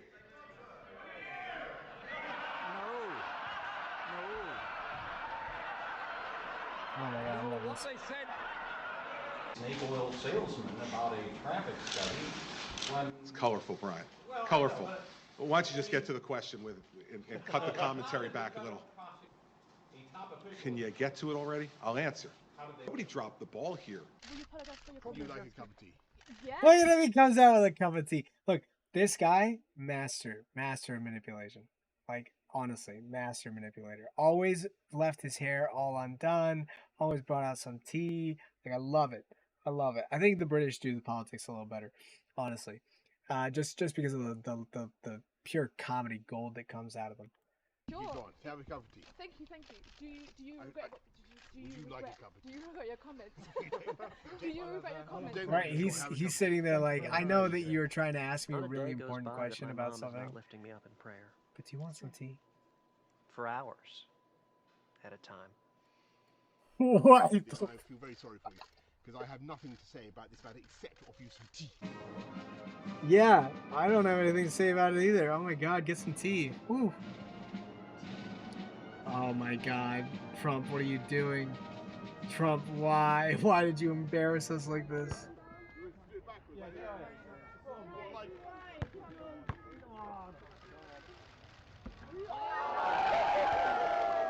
Oh, there's Bernie. Did he make it? Did they just decide that he wasn't gonna make it? Nice. Has he been making all of them? Up 100, would you? That's dope. Would you? I think they would.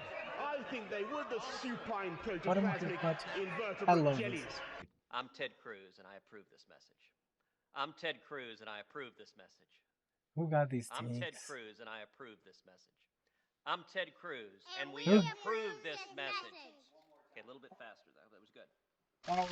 Oh, that was actually cute. I like that one. Oh.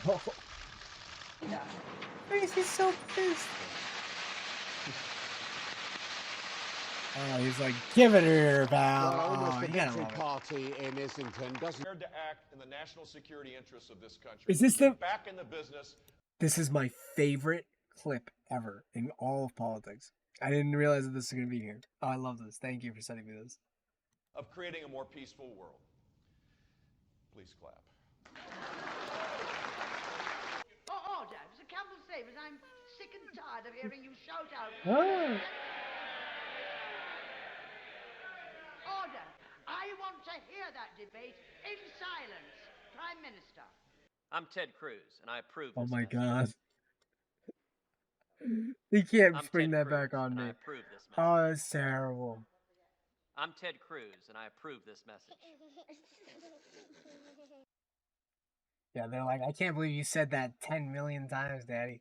Oh, that was great. That was hilarious. Thank you for that. We need a little bit of lightheartedness. Also, never forget, this actually might be the anniversary of it, but this is when Obama wore his tan suit. Fox News threw a riot over it, saying, how dare he disrespect the office with his tan suit. Why did he wear a tan suit? I can't believe this man with his tan suit. Like, how could you tan suit? Oh, So, lots of fun here. Lots of fun. Lots of fun. Nice, relaxing thing. Runs third party. Nice. Da da da. We are now joined by our chief science expert, some guy making a video in his car. I love it. Okay, great. So, that's USA politics. Love it. Love it to death. Love it so much.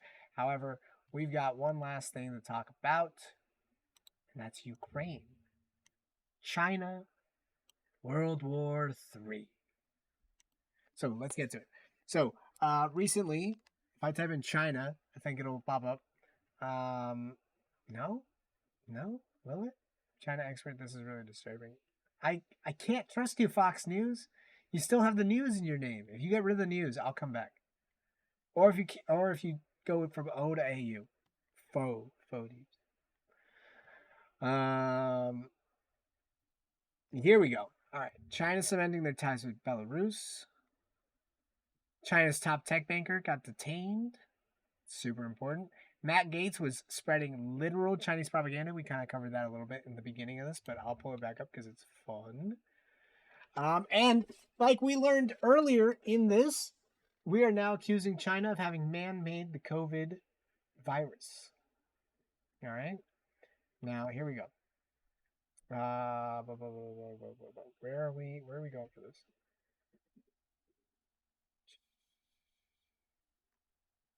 Biden launches semiconductor push. Nope, that's not what I want. I'll click on that. That's fine.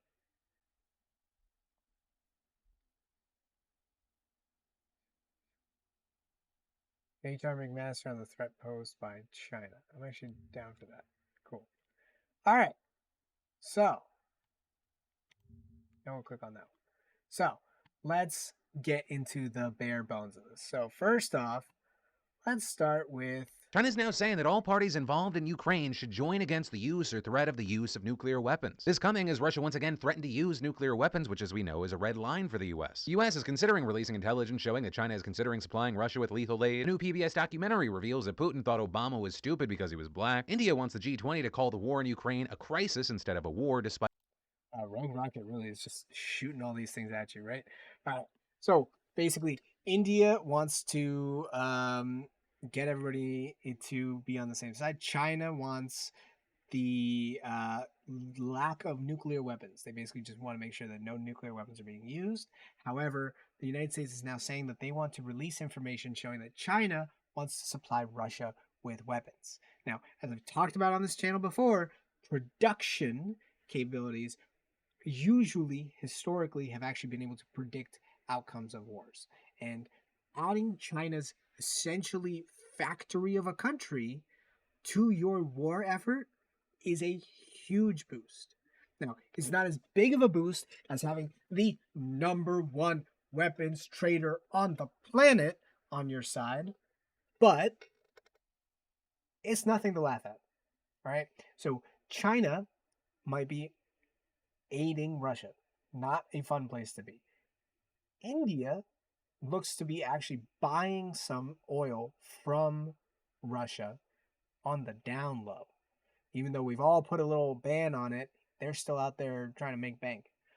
And there's some secretive company that is now escorting oil from Russia all over the world and letting Russia take the profit. So we're going to look into all of that. Despite Putin himself calling it a war, with India once again proving that being neutral during injustice is just siding with the oppressor. Follow to stay in the loop. China's now saying that all parties... Wow. Okay, that was really cool. They involved. He looped that. The House Select HR McMaster, China Sea, Matt Gaetz, and by the way, while all this is happening, there's this. Getting access to U.S. weapons? Not that I'm aware of, but If you have information, I'd seek happy to unanimous share it. consent to enter into the record the Global Times investigative report that that talks about training. It's from the Atlantic Council's Digital Forensics Research Lab, citing that the Azov Battalion was even getting stuff as far back as 2018. Without objection, so ordered. Any reason to disagree with I that don't know how to assessment? translate that, but Is hello. this the, welcome. I'm sorry, is this the Global Times from China? No, this is. That's what you read.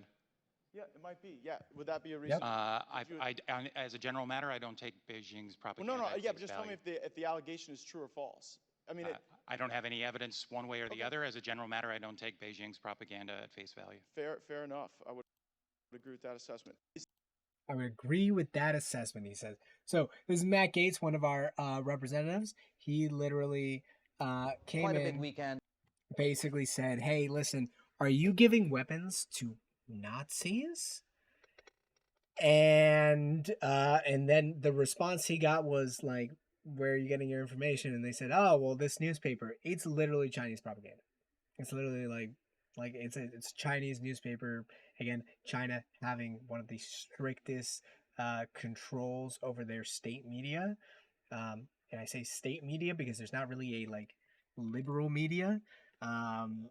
There's a really great documentary you guys can catch. I think it's a Vice documentary, where they show how this guy who's essentially like a boxer or he's a martial artist. Let's put it that way. Was competing. He does mixed martial arts. Is what he does. That's how I remembered it.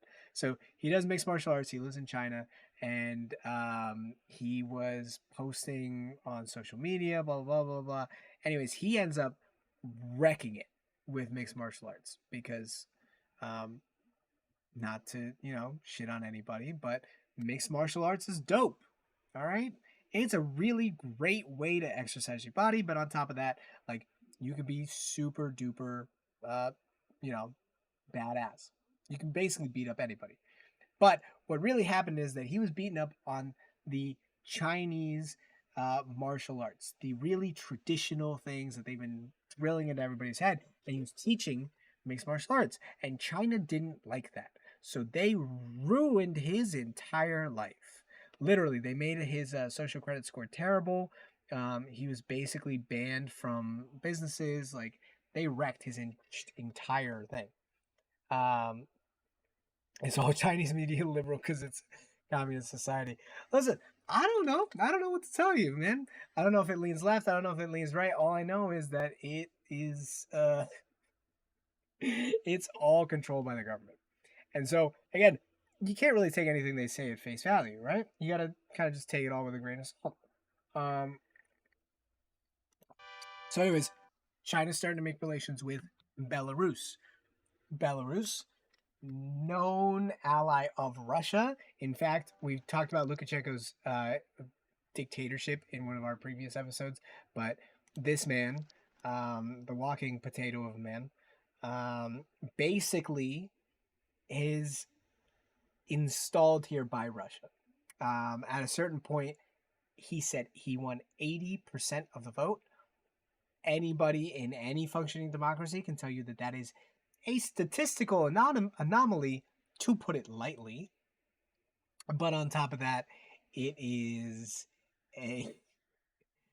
it's literally just false. It's just a falsehood, because literally the next day, a fair amount of the population was out in the streets protesting. I'm not going to say it was 80%, but it was definitely more than 20%. So you just can't win an election like that. And all those people were basically talking amongst themselves, being like, hey, did you vote for him? I didn't vote for him. Did you? I didn't. What? Huh? What? Huh? Like, yeah, you got 81 million. Yeah. Yeah. Oh my God. This is nuts. This is nuts.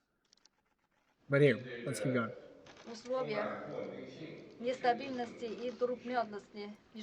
In the instability and turbulence in Ukraine, China is actively inclined to continue to apply joint efforts with Belarus. Активно настроен на продолжение совместных What do you усилий с mean? Беларусью к укреплению политического взаимодоверия и практического сотрудничества в интересах динамичного, здорового и устойчивого развития двусторонних отношений. Сегодняшняя встреча проходит в очень непростое время, требующее новых нестандартных подходов, ответственных политических решений.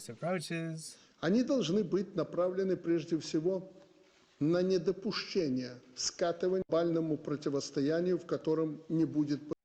All right, so again, they're saying we just don't want this to become a global conflict.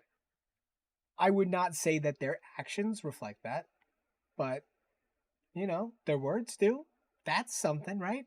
So anyways, China's making alliances with Belarus. Again, known Russian, like, plant. Basically, Russia already revealed that they have plans to take Belarus in the next 10 years. And the more peaceful that they can do it, the better. But, you know, if they can just take it, they will. In fact, that's part of the reason why that he wants Lukashenko in there in the first place, so that he can just kind of quietly hand over most of the power. The corruption in these places is not, I'm not going to say that it's different from any other country, because again, every country's got a little bit of corruption going on. The United States has plenty of it, like Ukraine has it, Colombia has it, Britain has it. Everybody's got corruption going on. But the corruption that it takes for your leader to be basically preparing to sell you out is honestly baffling to me. But let's keep going. Let's see where we're at. So HR McMasters, or let's see this first. Coming up. Bloomberg. I'm gonna put this out there. This is Bloomberg TV. Bloomberg, known super wealthy dude. Again, what I feel like everybody should know is when you're watching news, right? It is a billionaire paying a millionaire to tell you that it's your fault that you're poor. All right? Forget the billionaire. It's not the billionaire's fault. It's not the millionaire's fault. It's your fault. And that is what news is. News is basically a series of billionaires paying millionaires to tell you that all your problems are your fault and not their fault. All right? Because, yeah, forget the fact that if we tax people at a fair tax rate, like, let's put it this way. Some people sit back and they say, like, hey, the 50s were, like, the greatest time. Like, I wish the 50s were back. Like, the 50s were great. Da-da-da-da-da. Guess what was also in the 50s? Corporate taxes that were about 40% of their income. Like, come on. It's not rocket science here. Like, we were charging companies an exorbitant tax fee to do business in America. And we said, if you want to do business here, you have to pay these taxes, these high, high taxes. And then sometime around, I want to say Reagan. Yeah, I think it was Reagan. They started down with this trickle-down economics business, which actually was thrown. Let me put it this way. It wasn't originally called trickle-down economics. It was called the horse and sparrow economics. All right? Or maybe it was the horse and the swallow. It was a horse and some kind of bird. I don't remember what kind of bird. But the point is, it was called the horse and the bird. And the idea was that if you feed a lot of hay to the horse, I don't know how many horses you guys have seen, but if you feed a lot of hay to the horse, the shit that comes out of the horse, the feces of the horse, is basically hay. It's basically just more hay. You know, like, they digest as much as they can, but the feces is actually basically just more hay, right? And so then the bird gets to come in, and then the bird gets food too, because there's more hay, right? Right, guys? So anyways, they found that it might be a little unappealing if voters had to think of themselves as a bird that eats horse shit. So they changed the name. They said maybe it's better if we call it trickle-down economics. And they said that if you were to stack up a bunch of glasses, if you pour a lot on the first one, then it'll trickle down to the next ones and down to the next ones and down to the next one, kind of like a pyramid. And so they sold everybody on this trickle-down economics business because it was easier to say it as trickle-down economics than calling it the horse and the shit. You know? Like, that's what it is. So basically, the original idea comes from, if you feed the horse, feed the company, then hopefully the company will shit out just enough so that the bird can survive. And that is the problem with the way that we set up this kind of government, right? That's the problem with our economic system. And that's why billionaires are able to pay basically nothing in taxes, and the rest of us are stuck paying exorbitant fees on like everything, and then the price of everything starts going up because companies won't just take a hit to their profits. Obviously, they gotta pass that on to you, like dumb shit like that.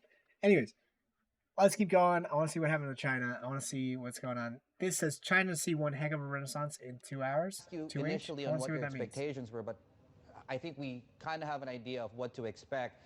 Who are the people you're watching most closely? Let's start with that. What is 2H? I mean, quite frankly, it's consensus now, right? Everybody's been talking about what exactly is going to be playing out, Li Chang, whomever. And for us, I don't mean to. All right, look, if I had to rank those just real quick, I would put Florida down at the bottom. No offense, I love the heat, love the weather, love the everything, but if I had to live there, oh boy, no. California would be next. Texas and New York. I put New York at the top just because if you leave New York City, it's nice. New York, Florida, Texas, California. Yeah, I don't know. I don't know about that.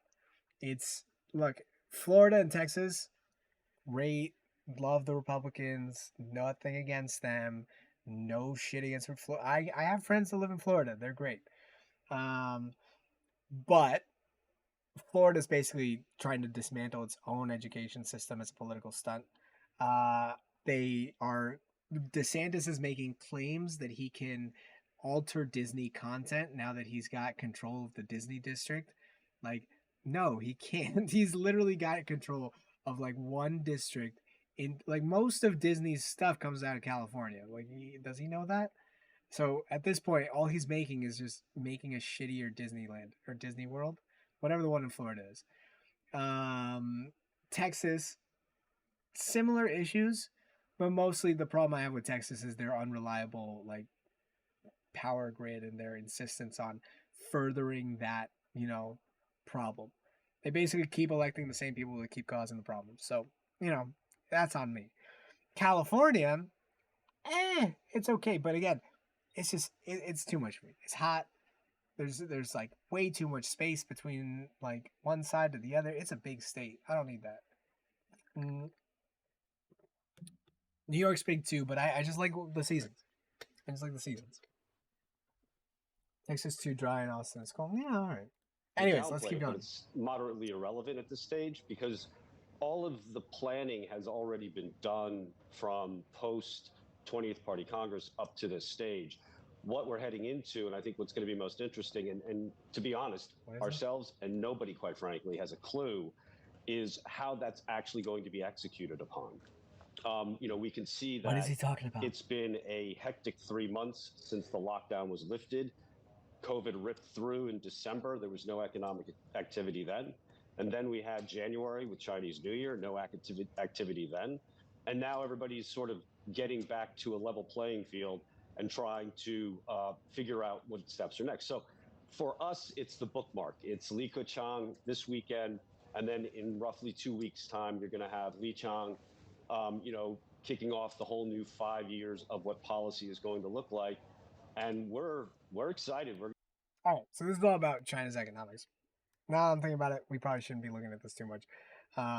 What I will say is that China is starting to expand into Mexico because what they realized is that if their primary market is the United States, shipping got incredibly expensive during the pandemic, and they could actually avoid most of the tariffs and fees if they just set up shop in Mexico.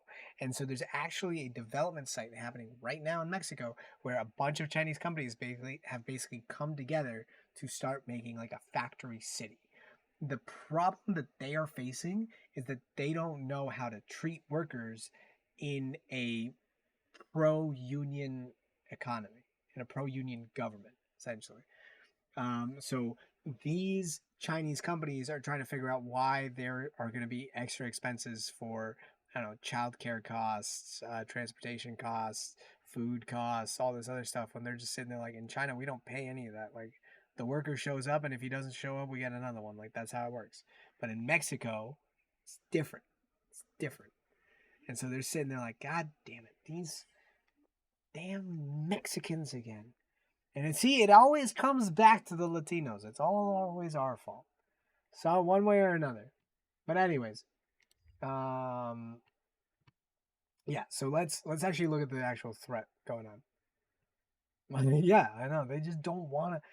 They want to be us, but they don't want to be Committee us. on China is cautioning that the Chinese Communist boy. Party cannot be trusted and must be deterred. Lawmakers issued this warning during the committee's first hearing on Tuesday. It featured several witnesses who testified to the threats posed by the Chinese government.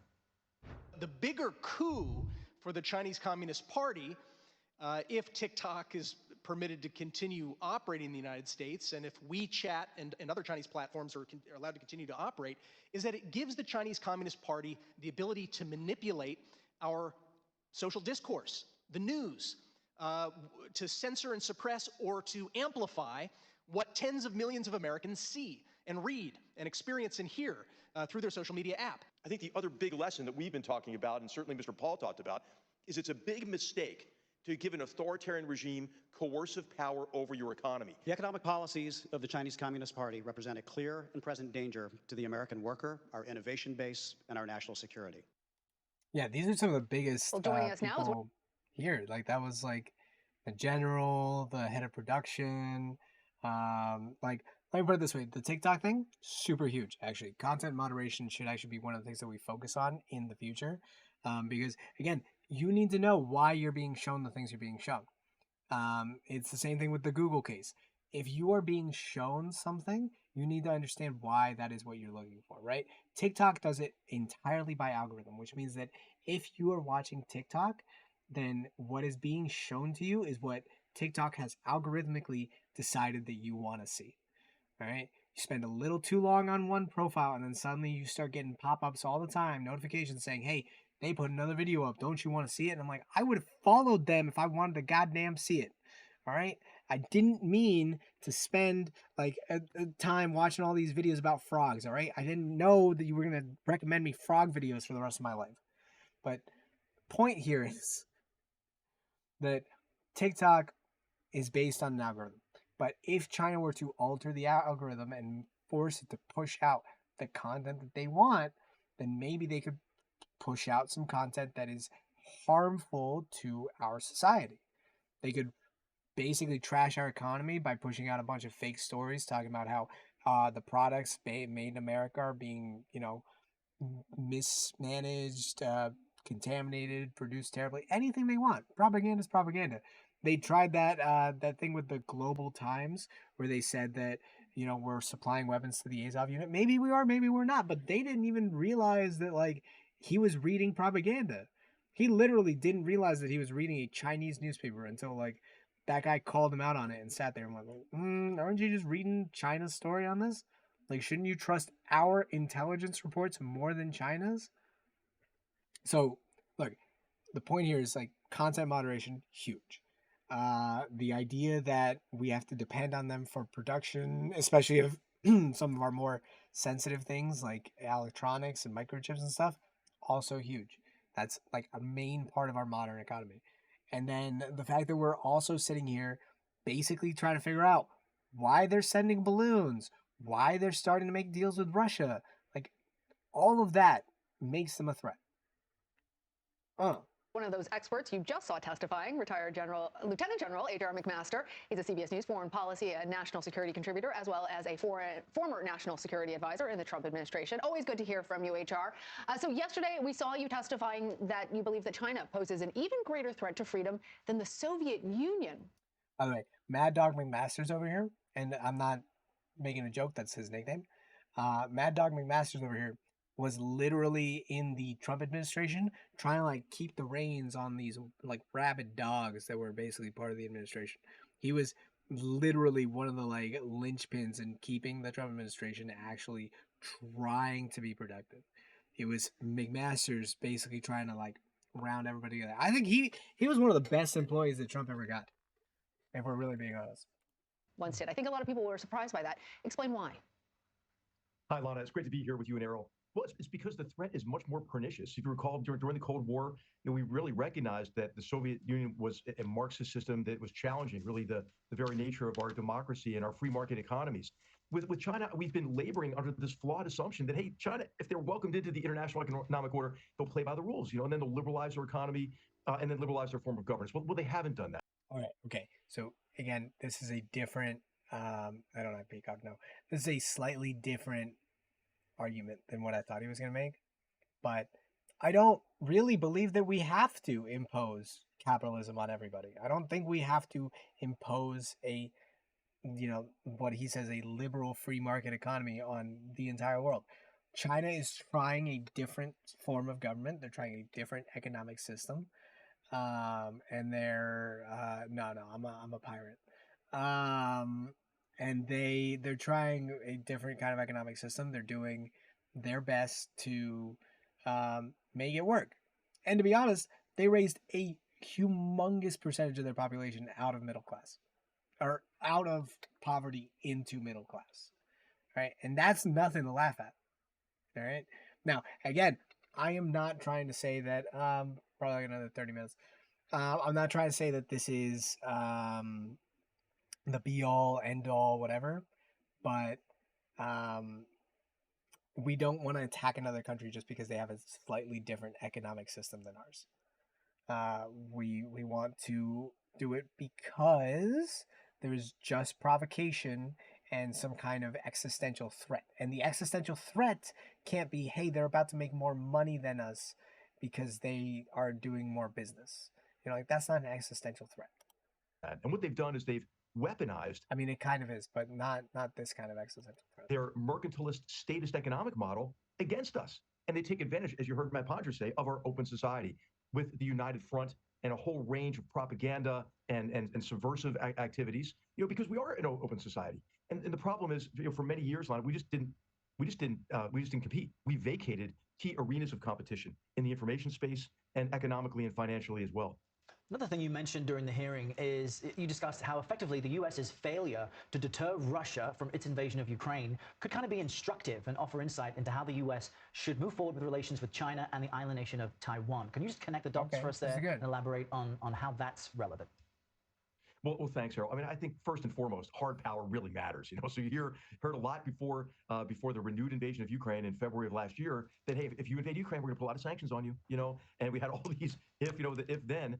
But Ukraine didn't have sufficient military capability visible to the Russians to deter an attack, to convince Putin, hey, you can't accomplish your objectives through the use of force. So that ought to be the goal with Taiwan. I mentioned it during my testimony that there's a $19 billion backlog of weapon systems and various capabilities that the Taiwanese have already purchased. Hey, so let's get in there, and let's help the Taiwanese integrate those defensive capabilities. We sold $19 billion in weapons to Taiwan. I mean, I'm not surprised. Like I've said before on this channel, we are a weapons seller. That's what we do. Like that's our business. We shouldn't deny that. We should be proud of that. That's what we do. But what did he say? Backlog of weapon systems, and I mentioned it during my testimony that there's a $19 billion backlog.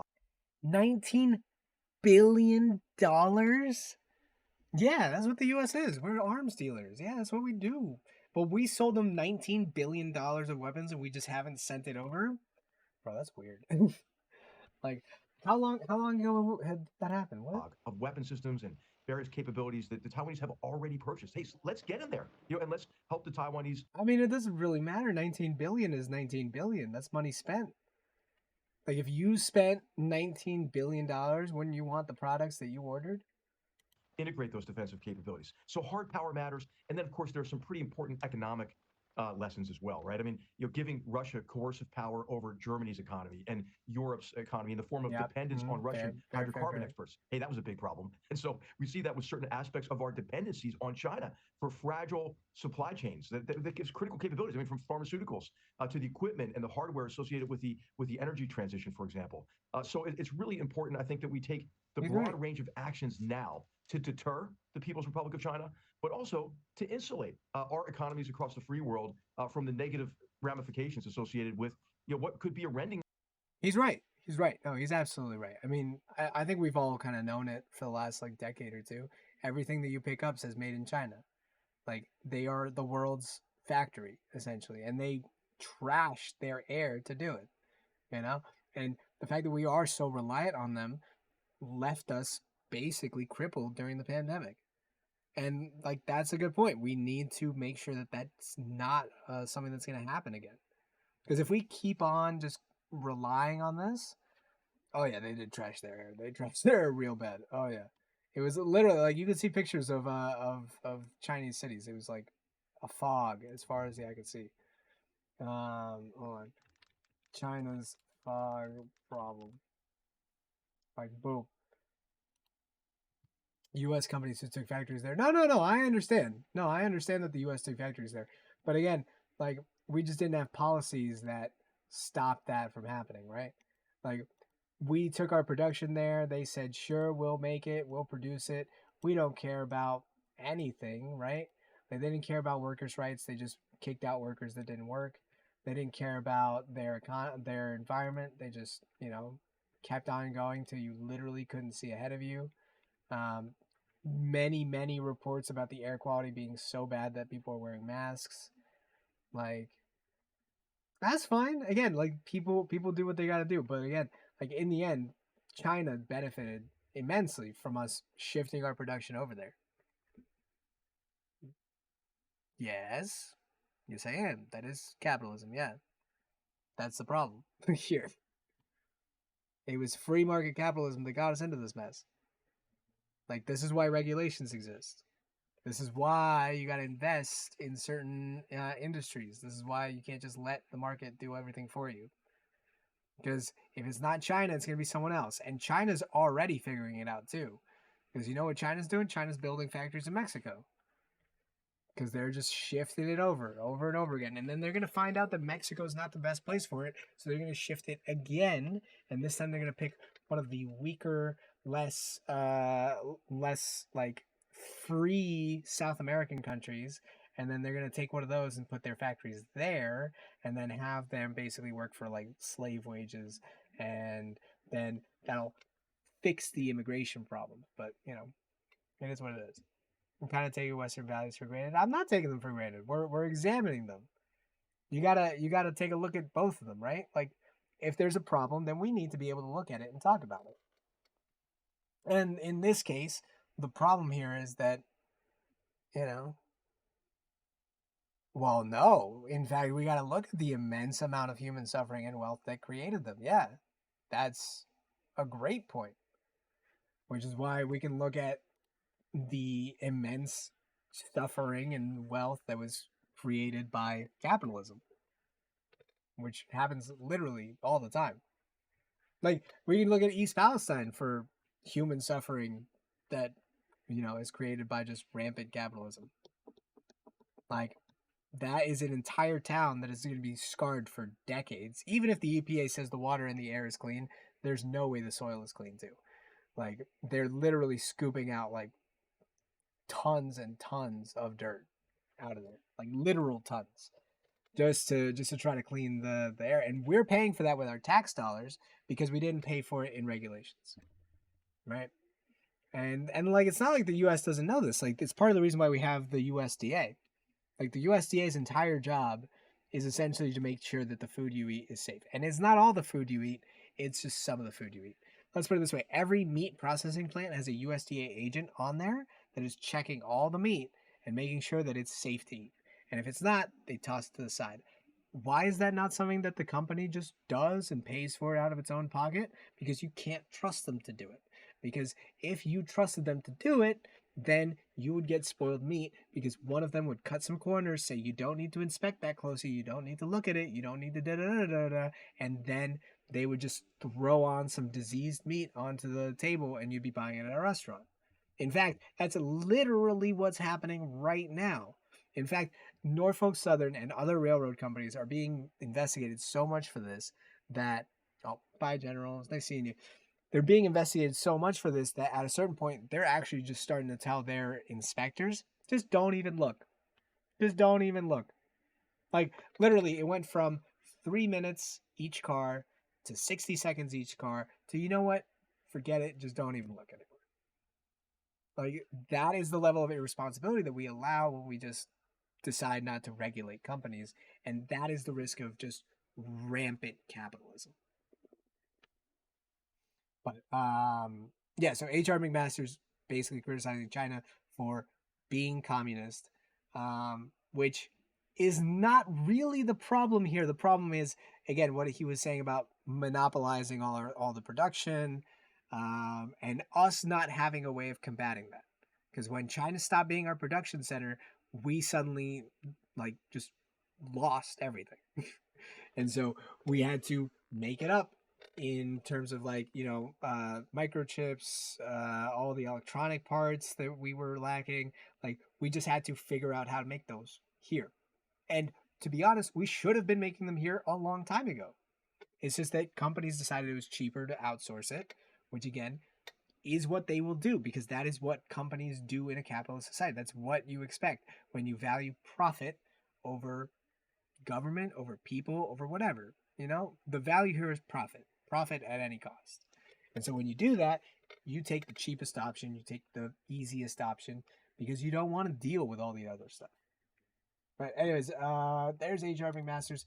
Let's keep going. 2 U.S. citizens have been sending aviation technology to Russia. Let's start here. Years ago. No, never mind. That's 40 minutes long. We're not doing that. Well, here we go.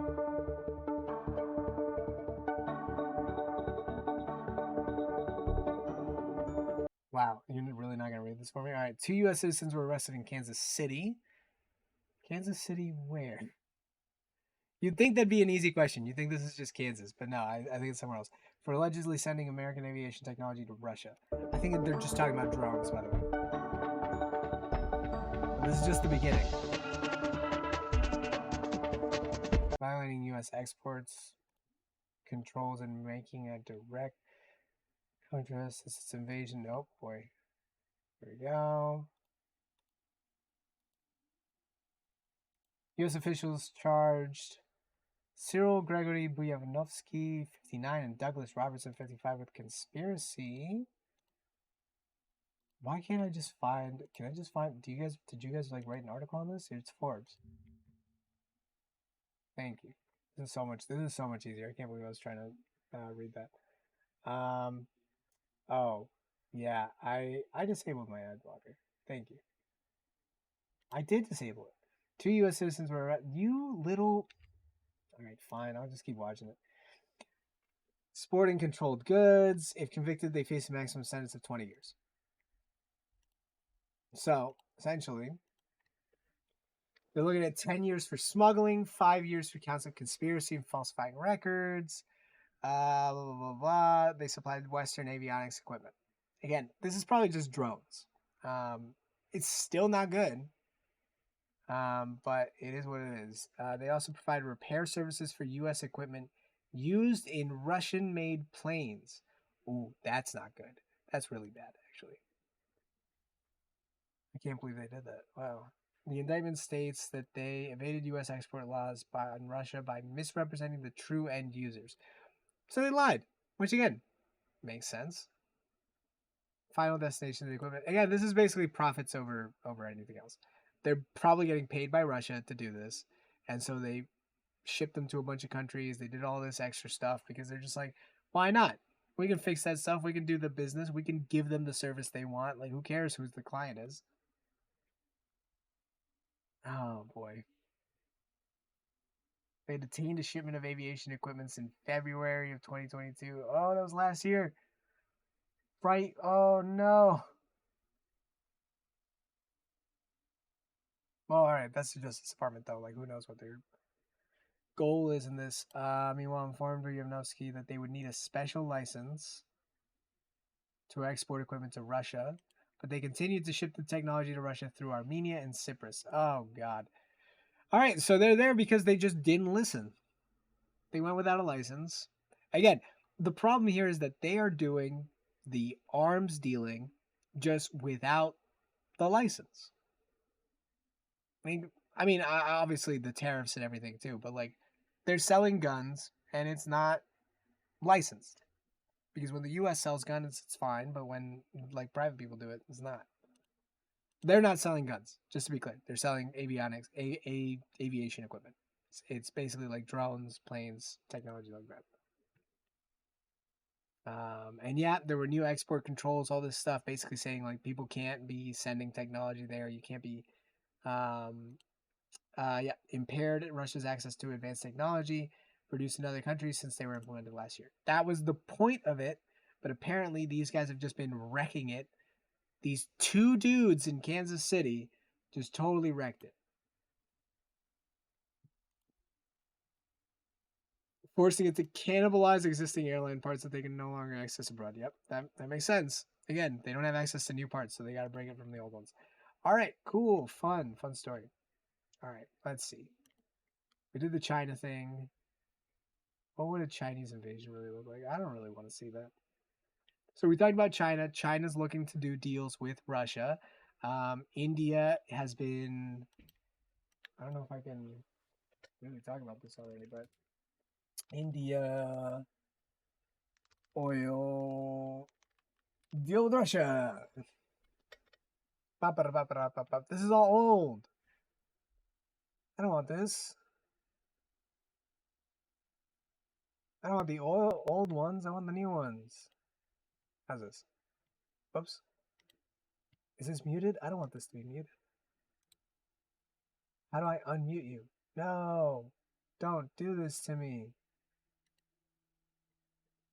Alright, hold on. Let's start by doing this. 2020 to quote the print make. Then we'll open this one. Russia Ukraine war से India को हजारों करोड़ों का फायदा हो रहा है, पर कैसे? पिछले साल दिसंबर में ईयू, ऑस्ट्रेलिया और अमेरिका ने रशियन ऑयल पर एक प्राइस कैप लगाया था $60 पर बैरल का। इसका मतलब था Holy shit, is he talking English? I don't think he is. Alright, so I'll throw this out there. So what he's saying is that the price was capped at $60 a barrel for लेकिन देशों की companies Russian oil को market price पर खरीद ही नहीं सकती थी। इसके रिस्पांस में रशिया ने But India's been getting it for below market price. India को हाईली डिस्काउंटेड प्राइस में crude oil all the export Russian करना oil. चालू किया है और इसके बदले रशिया चाहता है कि इंडिया ईयू के price cap Yeah. So again, India's not supporting the EU and the US's price cap. They are not buying the oil at the exorbitant price that they set.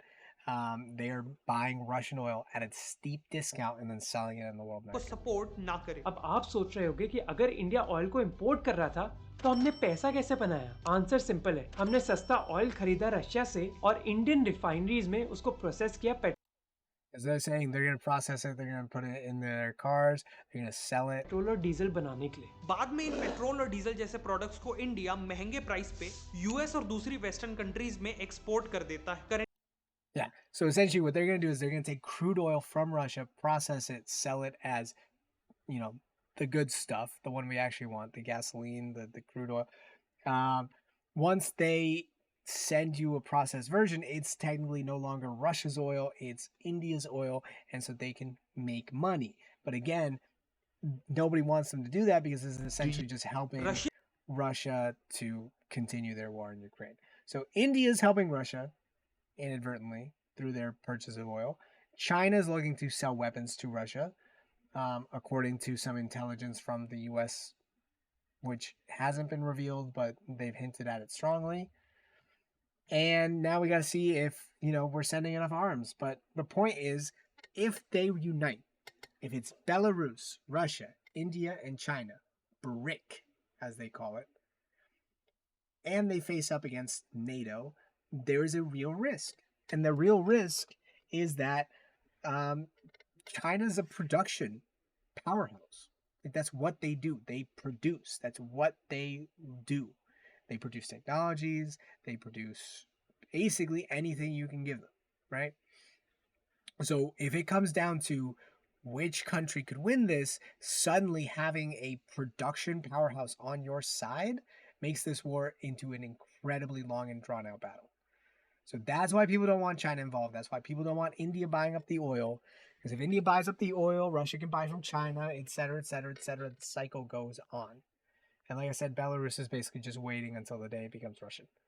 This is the Javelin, an American-made missile launcher that has been critical for Ukrainian forces. We're going to watch this, and then I'm going to have to call it there. I know it's kind of early, but efficacy, especially against tanks, has made it a symbol of the resistance. There's even a story about Ukrainian parents naming their children, not a joke, their newborn child, Javelin or Javelina. The U.S. has already committed 8,500.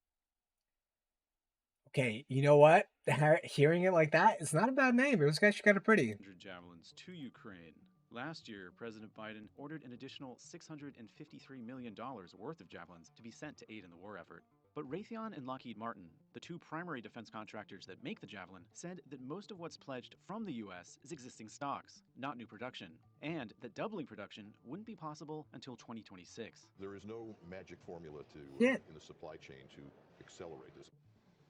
The inability of U.S. defense contractors to quickly replenish weaponry has raised questions about the capability of America's defense industry and led some Pentagon officials to argue that industry consolidation has gone too far. The challenges with the Javelin are a wake-up call. Ukraine has shown that our approach to acquisition since the end of the Cold War has got a downside. The Javelin and Stinger missiles become the poster child for both the effects of consolidation and indeed the effects of supply chain problems. In 2021, the U.S. spent roughly $800 billion on its defense. That's more than China, India, the United Kingdom, Russia, France, Germany, Saudi Arabia, Japan, and South Korea combined. Look at that. How many countries was that? 1, 2, 3, 4, 5, 6, 7, 8, 9. So theoretically, to be the top military in the world, you should spend about 5 times as much as the second most player. So we're actually technically doing the right thing here. It's a lot of money though, and to be fair, it doesn't sound like we're about to learn that it's being used very well. So let's see how this goes. Given the astonishing, Because especially, like, here's the point. They're saying, why can't the U.S. arm Ukrainians faster? That's my question. Supply chains, logistics is huge for the military. What's the problem? amount America spends on its defense industry, why can't the U.S. arm the Ukrainians faster? The answer lies partially in how America procures its weapons. This graph charts the consolidation that's taken place within the defense sector in the early 1990s. Here we go. 1, 2, 3, 4, 5. So apparently there's only 5 companies that make weapons at this point for the Army. 90s, the U.S. relied on 51 primary contractors. Today, that number is just 5. Lockheed Martin, Boeing, Raytheon, Northrop Grumman, and General Dynamics. The fundamental reason This is wild. that defense companies decided to consolidate after the Cold War was that the department told them to do so. The department was going to be downsizing in terms of troops and equipment, so therefore there was a need for them to merge to address that declining market. There was not a major competition with a great power the way the U.S. had faced with the Soviet Union. So in that sense, if we take shipbuilding, for example, there was a less of a need to build major ships. This trend of consolidation took place throughout the... Okay, that's actually a really good point because the Congress actually approved a new ship. It's a part of the new naval fleet, and the thing is absolute trash. Okay, and they called it basically the Lamborghini of like military boats, and it literally couldn't even make it to the Panama Canal. Like and no enemies either, by the way. This is just pure sailing, right? And it just couldn't even make it from Florida to the Panama Canal. So this thing is trash, like actual trash, and we've spent billions of dollars making it. Like I think they wanted one, and I think they were gonna say it was like half a $1 billion pretty much, and by the end of it, like I think they're already at like $1 billion basically for one of them, and it's obsolete. It's actual trash, and everybody knows it, but they just can't let go of these things. And we're just going to keep paying for them. Industry. Tactical missile suppliers declined from 13 to 3. Fixed-wing aircraft suppliers declined from 8 to 3. Satellite suppliers have halved from 8 to 4, and builders of surface ships has dropped from 8 to 2. The market in the defense industrial base is very different from the commercial. Ooh. So see, one of these two must have been the one that built the ship, and like terrible, came out awful. The difference is that the government is both the customer and the regulator, but it's much harder than a commercial marketplace where you have a virtually unlimited market. According to a 2022 DoD report, consolidation has left the U.S. reliant on a small number of contractors, which has stifled innovation and undermined price competition. A lot of contracts, maybe as many as 40% of DoD contracts are in fact sole source. That's either because there isn't another competitor or because the existing manufacturer is just an incumbent and has such advantages because they've been doing it so long that there's not really another viable competitor. The Javelin is a case in point. Rocket motors, which are used in Javelin missiles. There's only really 2 producers of those motors, those engines. Aerojet Rocketdyne, and now a unit of Northrop Grumman. It used to be 5, 6 suppliers, and now you're down to 2. And obviously, if something goes wrong at one of them, then that puts a lot of burden on the other, and it just slows down the entire chain. Ramping up Javelin production is also difficult because of the just-in-time supply chain. Scaling up production for the Javelin is a challenge, and it's a challenge because the way we procure and the way we produce the Javelin. There are many kind of single and sole source suppliers for a lot of these components. The companies that produce these, they produce them for a specific contract need, and producing more than that is not optimal from a business sense. The supply chain challenges, in part because of COVID, have slowed everything down. So it's actually what it's done is it's extended the time it takes on average to produce systems. Here we go. In some cases to 2-3 years. A 2023 CSIS report. And see, this is part of what I was saying with like Russia kind of weakening us. I'm not saying COVID was a Russian plot. But what I am saying is that they picked the best time. They saw that the world was basically reeling from a pandemic, and they took advantage of that to make it worse. Found that the U.S. is dangerously unprepared for a major conflict such as a war with China in the Taiwan Strait. The reality is that in a war, according to our war games, and many that have been done within the Department of Defense, both classified and unclassified, the U.S. runs out of key munitions, like long-range precision strike, in less than a week of a Taiwan Strait conflict. And that is the problem with that I see with the logistics. Like, you need to be able to arm your people. You need to be able to actually do the things that we are saying we're going to do. If you're going to go to war, you can't show up without the bullets, right? And so to get those bullets, we need production. And that's what makes China's deal with Russia so dangerous. If China's making a deal with Russia for weapons, then China can produce those probably faster than we can, if I'm really being honest. You know, and I don't want to fight that. I don't want to go against that, but they'll be able to provide that to Russia. Russia will be able to take over Ukraine, maybe, hopefully. You know, the whole point is people maybe don't think about this all the time, but when you're looking at a war, there are two ways to win, and that's by taking over, you know, through, again, just slaughtering one side, or someone runs out. Someone can run out of bullets, and suddenly you win. You win, because no one's fighting back against that. The problem is we don't have enough, not of everything, but of some very specific weapon systems that are important for the It's probably especially the super expensive ones, to be honest. kinds of conflicts that we're likely to face with China, and that are important to deter those conflicts from even happening. Today, many of the defense sector supply chains were built to fight the war on terror. In terms of acquisitions, the U.S. focused on components that were important to target the Islamic State or the Taliban or Al-Qaeda around the globe, some very specific weapon systems like drones, and didn't require the kinds of stockpiles of munitions that are important for a conventional war. The Ukraine war was a very stark reminder that a conventional war is a war of industrial bases. Countries involved in conventional war, they churn through munitions, they churn through weapon systems at a much more rapid pace than we had seen during the counterterrorism campaigns after 9/11. In response to Yeah, actually, he's got a really good point, because going against like a few terrorists in the desert is gonna drain the resources, but not as much as actually fighting like a, you know, first world country. a request for comment, Raytheon wrote, "Our industry has experienced unprecedented supply chain challenges over the past 2 years. However, by leveraging our scale, we have been able to provide significant support to our suppliers, and we're already seeing some components like chips and electronics become more readily available." Awesome. Which brings us back to the Javelin and a proposed merger of two contractors, Aerojet Rocketdyne, which makes Javelin motors, and L3 Harris. L3 Harris and Aerojet, which is agreed to the deal, both argue that by combining and being part of a bigger company, that Aerojet can access resources, access extra investment, which will help it perhaps catch up quicker. But some politicians, like Senator Elizabeth Warren, disagree. In a tweet earlier this year, she took aim at the proposed $4.7 billion merger, arguing that further consolidation would undermine competitiveness within the sector. Yep. She's got it.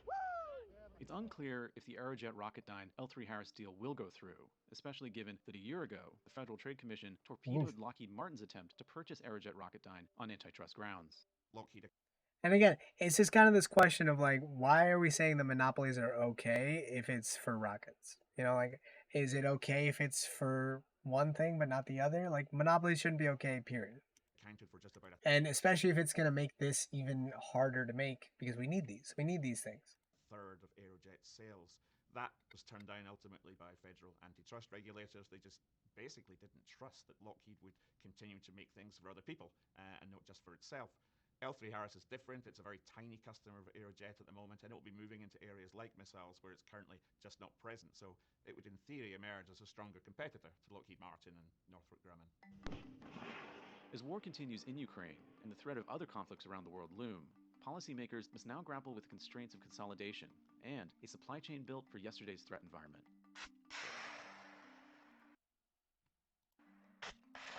All right. Cool. Not cool. Not cool at all. So I think that about wraps it. I know that we had a bit of an earlier stream. I know that we didn't get to see all the other stuff. I think I've been around for the same amount of time, so it's not too different. But like I said, life stuff. But this was really interesting. It was really interesting to see, again, COVID, the lab leaks, the whatever leaks. If you guys want to watch this, I'm going to leave it up. But the COVID lab leaks, again, if it came from a lab, it came from a lab. If it came from a wet market, it came from a wet market. At this point, I see both of them as very valid ways that this could have originated. Either one is a viable theory. They're both just still theories. What we really need is to have a discussion about what we do with that information. Because, again, if it was a lab leak, then it was leaked. I don't believe that China poisoned their own people with a virus that they couldn't handle, right? But if it was leaked, then we need to find out why. We need to put regulations in place so that that doesn't happen, and also find a way to punish people that do break those regulations. Then after that, we talked about the Supreme Court. Again, student loans are predatory. Very easy to see. We even saw the math played out. Like, you're basically paying down your interest. You're not paying your principal. And then you end up with a higher debt than you could have even possibly imagined, more than you took out originally. So that's also a huge problem. But the Supreme Court is kind of sitting there basically already decided. We already know how it's going to go. We talked a little bit about the arguments, but you guys know that. And World War III. Look, I don't know if it's going to be World War III. I don't know. All right. But what I am saying is there's a lot of suspicious movements. There's a lot of stuff that I don't like to see, but it's happening anyways. And if we look at World War II, it started in a very similar way. Someone didn't respect another country's borders. They moved in a little too close. And then they started making deals and allies with people that had more resources than themselves. Germany made a deal with Russia for their manpower and their ability to basically stall in the other theater, which would have been their northern front. And then they made deals with Italy, basically assuming the same role, but in Africa, keeping their southern front, Here, what it is Putin's trying to make up for his lack of production capability by making deals with China, and he's trying to make up for his lack of funding by still doing business through his, oil exports to India, and also through a shady company that I didn't really talk about that's just kind of been shipping boats of oil across the world. What does this mean? It means great news for the world's biggest arms dealer, but shitty news for basically Ukraine and any soldiers that are stuck in that conflict. Because ultimately, the conflict isn't even theirs to fight. It's just powerful entities trying to do a little bit of a play war there. But anyways, guys, if you're still here, thank you for tuning in. Thank you for coming by. You guys can always watch this a little bit. I'm sorry that I started so early and I got to end so early, but life, everything happens. Go do something nice for someone today. Hug somebody, love somebody, tell them how you feel, be kind about it. Do good things. Be good people. I believe in you. I know you can do it. Bye-bye, guys.